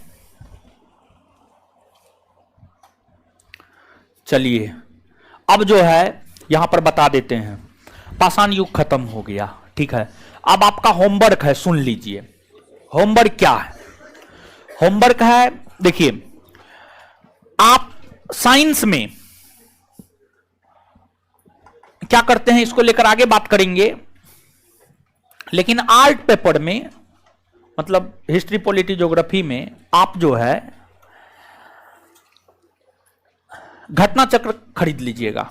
घटना चक्र है ना, हिस्ट्री, पॉलिटी, ज्योग्राफी का घटना चक्र होना चाहिए। अब आपका काम है, सुन लीजिए, हिस्ट्री के पहला चैप्टर के क्वेश्चन को बना लेना। उसमें जितना भी क्वेश्चन हो आप बनाइएगा ना, तो उसमें से 80% से अधिक क्वेश्चन बन जाएगा। 10-20% लगभग में क्वेश्चन नहीं बनेगा, तो उसको आप याद कर लीजिएगा, ठीक है। ऐसे उसमें तो आंसर है ये है, लेकिन फिर भी ईमानदारी की नीति अपनाइए और कीजिएगा क्या, कॉपी लीजिएगा, ठीक है। कॉपी लीजिएगा और आंसर को कवर कर दीजिएगा, आगे बढ़ते जाइएगा, कॉपी सरकाते जाइएगा, क्वेश्चन बनाते जाइएगा, यानी ईमानदारी से जो है क्वेश्चन डील कीजिएगा। देखिएगा कितना क्वेश्चन आपसे बन पाता है। देखिए जब आपसे क्वेश्चन बनेगा ना, तो आपका कॉन्फिडेंस बढ़ता है, और जब आपका कॉन्फिडेंस बढ़ेगा तभी जो है आपका रिजल्ट होगा। सेल्फ कॉन्फिडेंस का होना बहुत ज्यादा जरूरी है रिजल्ट में। बिना सेल्फ कॉन्फिडेंस का रिजल्ट नहीं हो सकता है। आप कितने भी विद्वान हैं, लेकिन सेल्फ कॉन्फिडेंस आपके भीतर नहीं है तो आपका कुछ नहीं हो सकता है। तो होमवर्क सब तो अभी आपको देना उन्होंने शुरू किए हैं, नहीं शुरू किए हैं, हाँ हमको पता है, लेकिन हाँ वो थोड़ा बहुत दिए हैं, वो कोई होमवर्क थोड़े, वो तो हंसी मजाक हो रहा था। आज से क्लास प्रॉपर वे में चलना प्रारंभ हुआ है, अब क्लास नहीं रुकना चाहिए। फिलहाल इस सप्ताह तक जो है ऑनलाइन ही चलेगा, सोमवार से ऑफलाइन हो जाएगा। इस सप्ताह तक ऑनलाइन ही चलेगा, सोमवार से जो है आपका क्लास ऑफलाइन हो जाएगा, पूर्णतः ऑफलाइन हो जाएगा, ऑफलाइन ऑनलाइन दोनों होगा। तो अब एक बार आइए, जितना बताए हैं याद करते हैं, फिर होमवर्क सबकी बात करेंगे, फिर आगे बढ़ेंगे, ठीक है। तो आइए, हाँ क्या हुआ?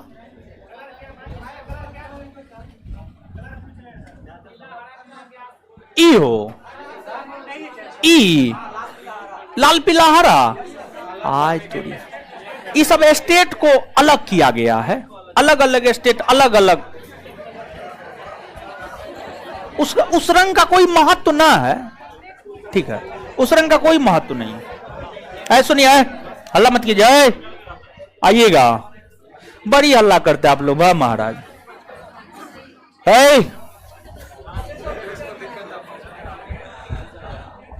याद कीजिएगा, हाँ तो आइए ना, याद कीजिए ना। मुंह में लड्डू लेके नहीं बैठेगी कोई, मेरे साथ बोलेगी, ठीक है, आप लोग भी बोलिएगा, हाँ ठीक है। लड़का लोग बोलता है, लड़की लोग बौकी सब है, ठीक है। चलिए, है ना, ऐसा बात ना है, ना ना ऐसा बात ना है। चलिए आगे आइए। पहिया का आविष्कार कौन काल? नाव, शंख का ढेर, राख के ढेर, राख के ढेर। चलिए, भारतीय पुरातत्व का जनक किसे माना जाता है? भारतीय पुरातत्व का जनक, भारतीय पुरातत्व सर्वेक्षण विभाग किस मंत्रालय के अधीन? किस मंत्रालय के अधीन? अच्छा, कौन ऐसा स्थल है जहां से पाषाण संस्कृति से लेकर हड़प्पा संस्कृति तक के अवशेष मिले हैं? पाषाण संस्कृति से हड़प्पा संस्कृति तक के अवशेष कहां से? चलिए, मानव के द्वारा प्रयोग में लिया जाने वाला प्रथम धातु क्या है? और पाषाण संस्कृति और हड़प्पा संस्कृति के बीच में जिस संस्कृति का उदय हुआ है उसे क्या कहते हैं? ताम्रपाषाण संस्कृति। और ताम्रपाषाण संस्कृति कैसी है? ग्रामीण और कृषक। बनास या आहार संस्कृति का उदय कौन राज्य में? जोड़वे संस्कृति, जोड़वे संस्कृति। मालवा और कैथा, मालवा और कैथा। और किस स्थल को ताम्रवती स्थल के नाम से जाना?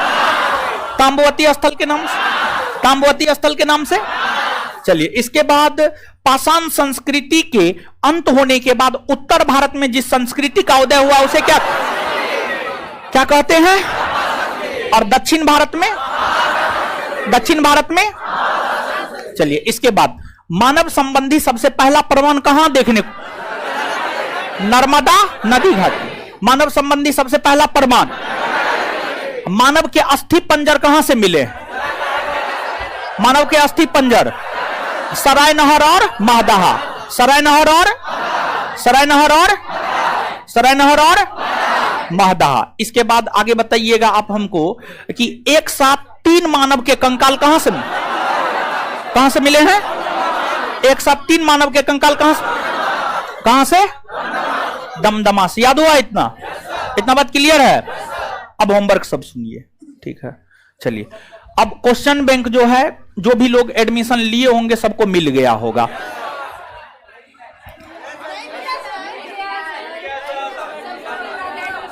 अब नहीं मिला है तो ऑफिस में जाकर के, अगर आप एडमिशन लिए हैं तो ऑफिस में जाकर के लीजिए, हम इसका कोई अथी नहीं लेते हैं, कोई रिस्क नहीं, ठीक है। अब डेली जो है हम क्वेश्चन बैंक नहीं करवाएंगे, इसमें सब चीज पार हो जाएगा, दिमाग खराब कीजिएगा आप लोग। देखिए सुनिए, हम आपको पहला क्लास में बोले थे, ठीक है, आज से हम हर चीज करेंगे। आपके पास नहीं है, ये आपका प्रॉब्लम है, आप जानिए, हमको आपसे खाक मतलब नहीं है, समझिए। फालतू का नहीं मिला है, नहीं मिला है, डेली डेली सबको नहीं है मिलता है। नहीं मिला है तो जाकर के ऑफिस में लीजिए, एडमिशन लिए हैं, फुल पेड किए हैं, कहिए हमको दीजिए, ठीक है, एडमिशन लीजिए, फुल पेड कीजिए, जाकर के लीजिए। और फुल पेड नहीं किए होंगे तो नहीं मिलेगा, सीधा सा बात है। गलत तरीका से एडमिशन लिए होंगे, नहीं मिलेगा। हाँ, ऐसे भी तो हम बांटे थे, समझ गए। चलिए, जिसको नहीं मिला वो अपना जानिए, हमको उससे कोई मतलब नहीं, ठीक है। हम आज से प्रॉपर वे में क्लास चलाएंगे, आपको जो करना है जैसे करना है करते रहिए। आज जिस रोज मूड खराब हुआ हम नानी याद दिला देंगे सबको। चलिए,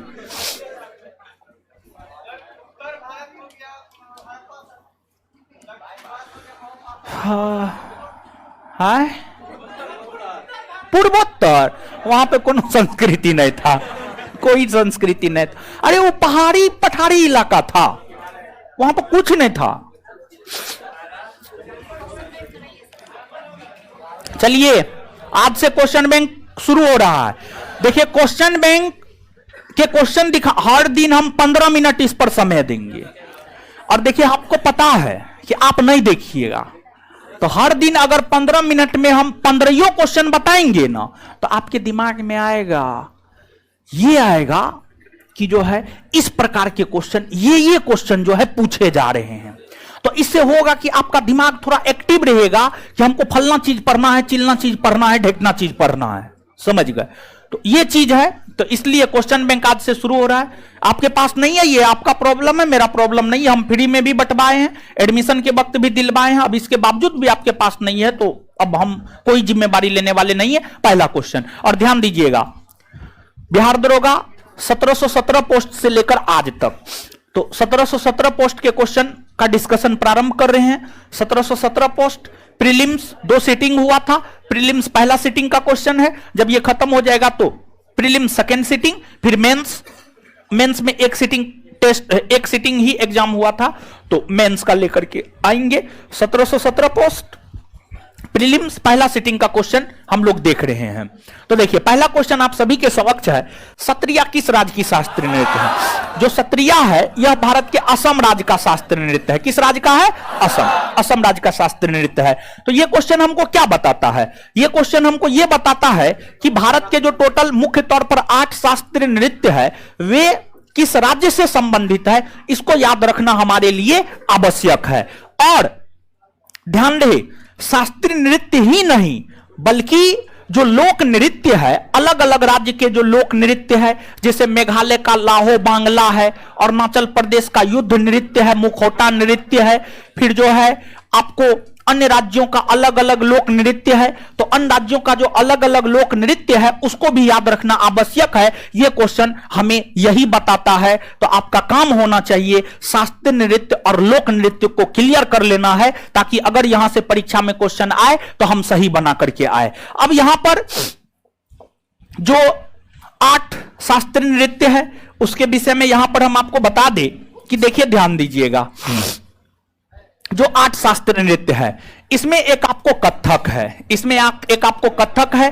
कथक उत्तर भारत का है और उत्तर भारत के साथ साथ विशेष तौर पर उत्तर प्रदेश, विशेष तौर पर उत्तर प्रदेश। फिर इसके बाद केरल का जो है आपको मोहिनी अट्टम है,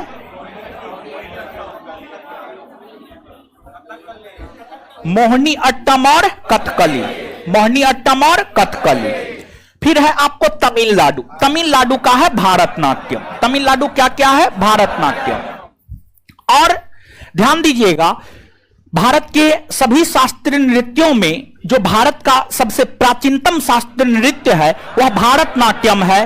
और भारतनाट्यम नामक शास्त्रीय नृत्य के विषय में विस्तार पूर्वक जानकारी हमें भरत मुनि का नाट्य शास्त्र नामक ग्रंथ देता है। भरत मुनि का नाट्य शास्त्र नामक ग्रंथ देता है। आपसे आपके परीक्षा में कई दफा पूछा गया है, बिहार दरोगा में नहीं पूछा गया है, अन्य परीक्षा में पूछा गया है कि जो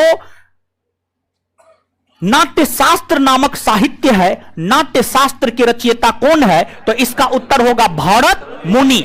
भरत मुनि, नाट्य शास्त्र के रचयिता कौन है? भरत मुनि, भरत मुनि, समझ गए। तो इसको आप याद रखिएगा। इसके अलावा आंध्र प्रदेश, आंध्र प्रदेश का है कुचिपुड़ी। क्या है? कुचिपुड़ी। कुचिपुड़ी। फिर ओडिशा है, ओडिशा का ओडिसी है, ओडिसी है। फिर असम है, असम का सत्रिया है, असम का सत्रिया है। फिर मणिपुर है, मणिपुर का मणिपुरी है, मणिपुर का मणिपुरी है, मणिपुरी है। तो टोटल देख लीजिए 8 आपको हो जाएगा, 1 2 3 4 5 6 7 8। यही मुख्य तौर पर जो है आपको 8 शास्त्रीय नृत्य वर्तमान में है। लेकिन ध्यान रहे, भारतीय साहित्य अकादमी कहता है 8 ही शास्त्रीय नृत्य है, लेकिन भारतीय संस्कृति मंत्रालय ने एक नया शास्त्रीय नृत्य जोड़ा है। और भारतीय संस्कृति मंत्रालय ने जो एक नया शास्त्रीय नृत्य जोड़ा है वह छऊ, समझ गए, छऊ, छऊ। और जो छऊ है ये झारखंड, बिहार, बंगाल, ओडिशा सभी क्षेत्र में मुख्य तौर पर अगर एक राज्य के संदर्भ में पूछेगा तो झारखंड मारिएगा, एक राज्य के संदर्भ में पूछेगा तो झारखंड मारना है, समझ गए। आशा करते हैं यह बात आपका क्लियर हुआ होगा, तो इसको आप याद रखिएगा। और देखिए जो शास्त्रीय नृत्य है, इस शास्त्रीय नृत्य के माध्यम से जो हिंदू देवी देवता है, हिंदू देवी देवता के चरित्र को दिखाया जाता है, हिंदू देवी देवता के चरित्र को दिखाया जाता है। लेकिन जो कथक शास्त्रीय नृत्य है, कथक शास्त्रीय नृत्य के अलावा अन्य सभी शास्त्रीय नृत्य के ऊपर हिंदू संस्कृति का प्रभाव देखने को मिलता है। लेकिन कथक शास्त्रीय नृत्य के ऊपर हिंदू और इस्लामी दोनों संस्कृति का प्रभाव देखने को मिलता है। और कथक को नटबड़ी नृत्य भी कहा जाता है, जो कथक है, कथक को नटबड़ी नृत्य भी कहा जाता है। तो यह सब बात आप याद रखिएगा। चलिए, भारत का प्रथम उर्वरक संयंत्र स्थापित किया गया।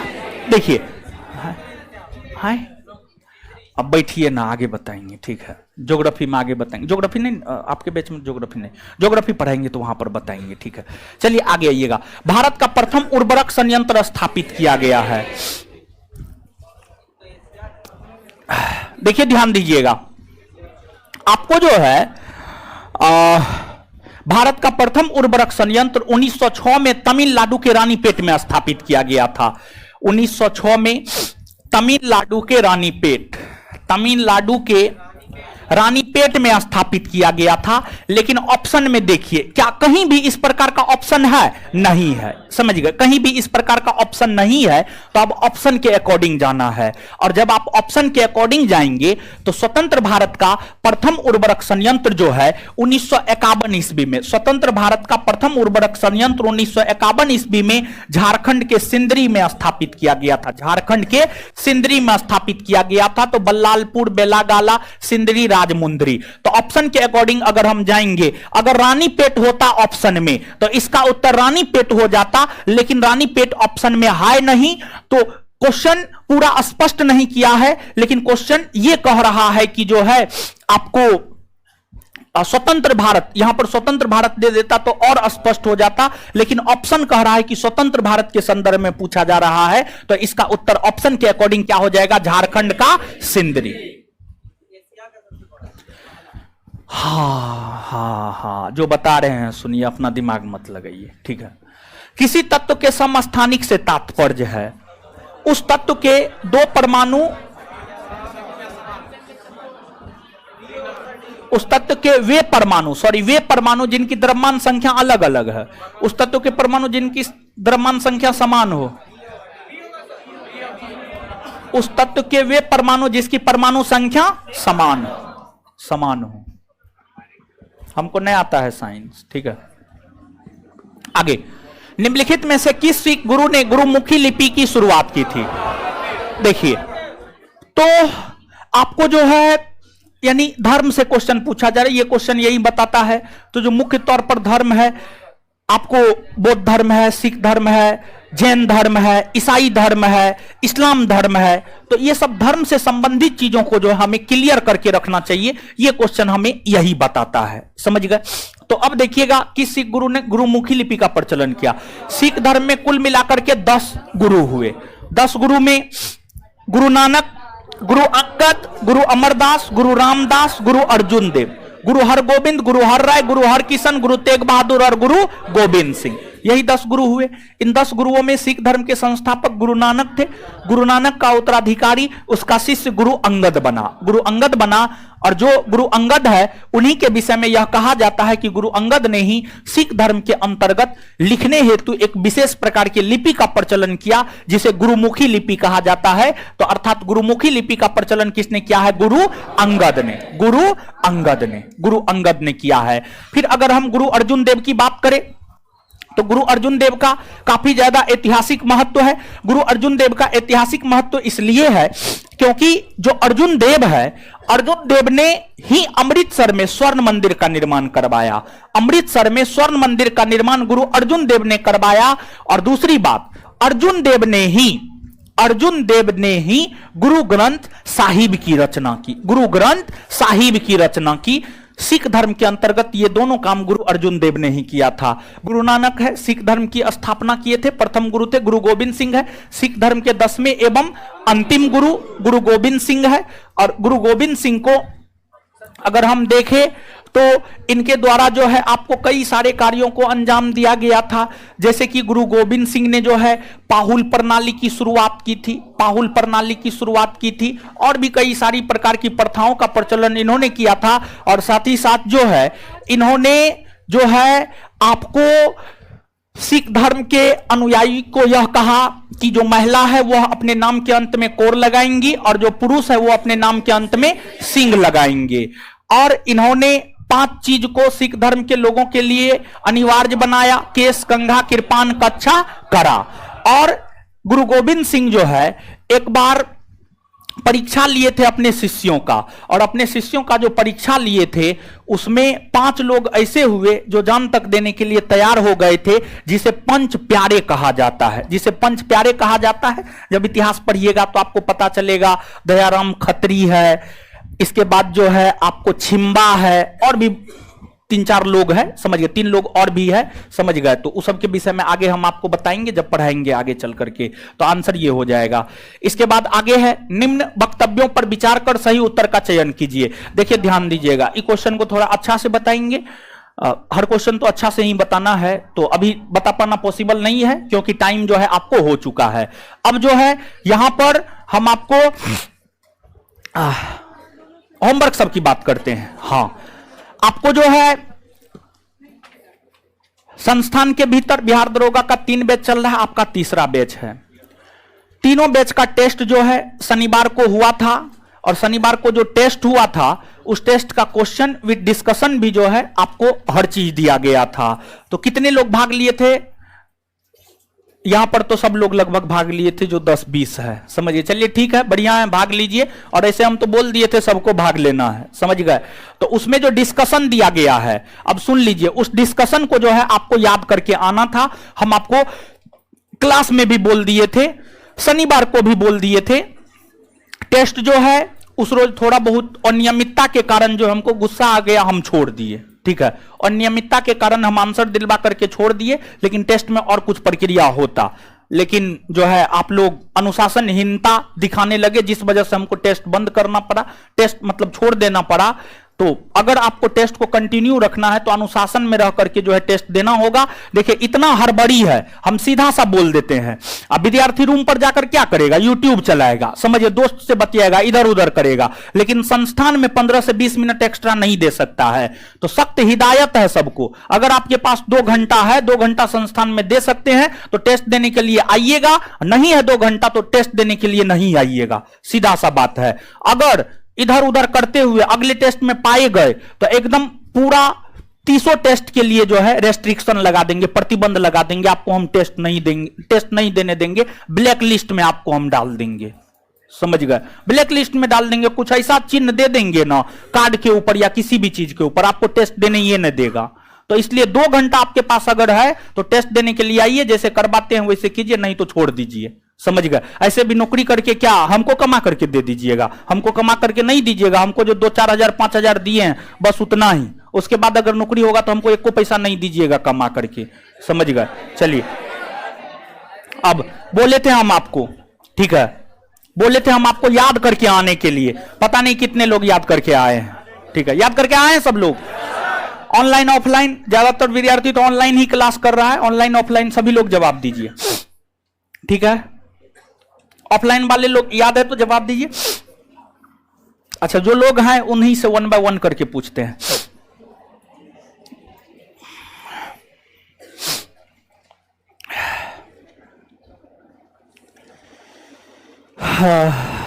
बाकर कप कौन खेल से संबंधित है? है क्या है? बट गोल्फ से ना, बाकर कप गोल्फ से। बैठ जाइए, खड़ा हो जाइए।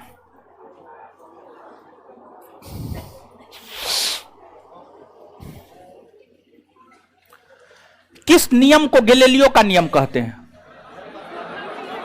है? न्यूटन के प्रथम। तो मुंह से आवाज कहां आ रहा है? कहां गए थे?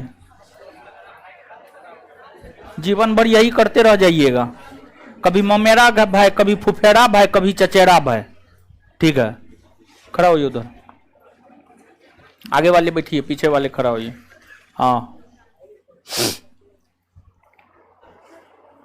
राष्ट्रपति द्वारा राज्यसभा में साहित्य, कला, विज्ञान तथा समाज सेवा के क्षेत्र से 12 व्यक्ति का मनोनयन किया जाएगा। ये कौन देश से लिया गया?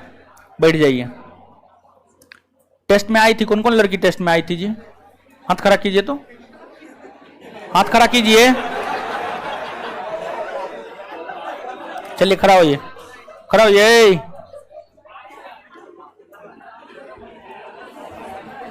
खड़ा होइए ना बकलोल भी। केंद्रीय सतर्कता आयोग का गठन कब हुआ है? कब हुआ है जी? 1900। तो आप लोग क्या इस सब चीज को मजाक बना के रखे हैं? तो करके काहे ना आते हैं? है? कौन आएगा ये सब कर करके?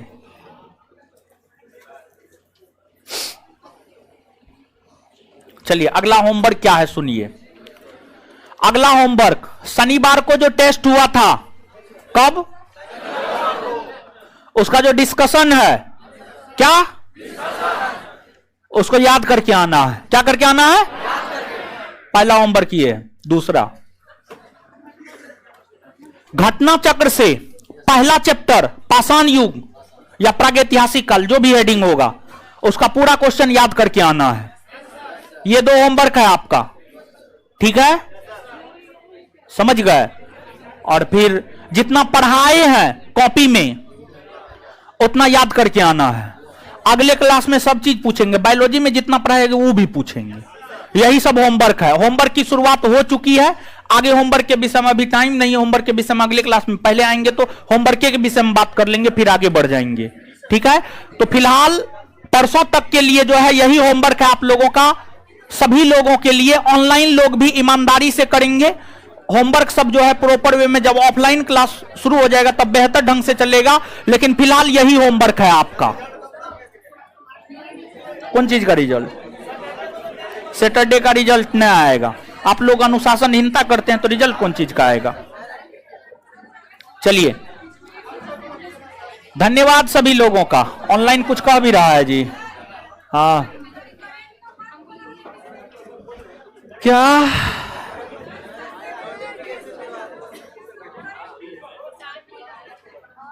नहीं, अभी ऐसे चलेगा, अभी ऐसे चलेगा।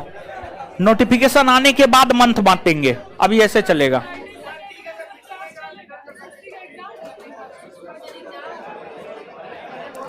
देखेंगे, बृहस्पतिवार को बात करेंगे आप लोग से। आप लोग नहीं रहिएगा तो काहे पढ़ाएंगे? रहिएगा तो अच्छा, देखेंगे देखेंगे, वैसा होगा तो बंद कर देंगे, और क्या।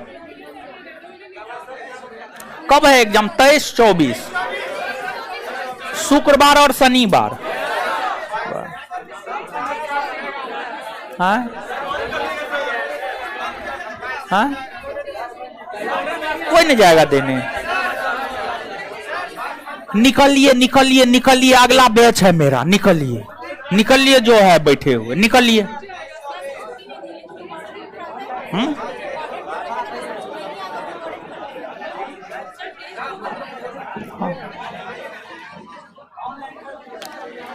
निकलिए जल्दी, निकलिए। चलिए धन्यवाद सब लोग का।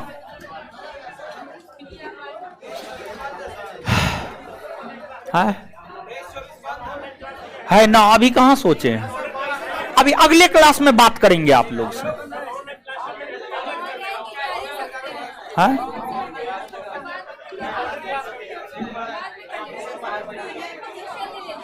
और शनिवार को टेस्ट भी है। अच्छा देख लेंगे, देख लेंगे जब मैक्सिमम विद्यार्थी एग्जाम देने के लिए जाइएगा।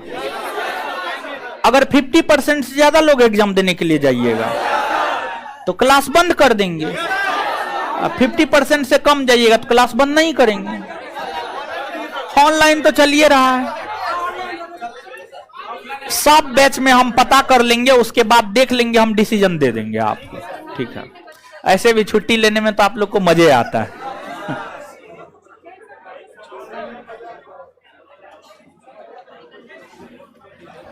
जल्दी निकलिए, जल्दी निकलिए।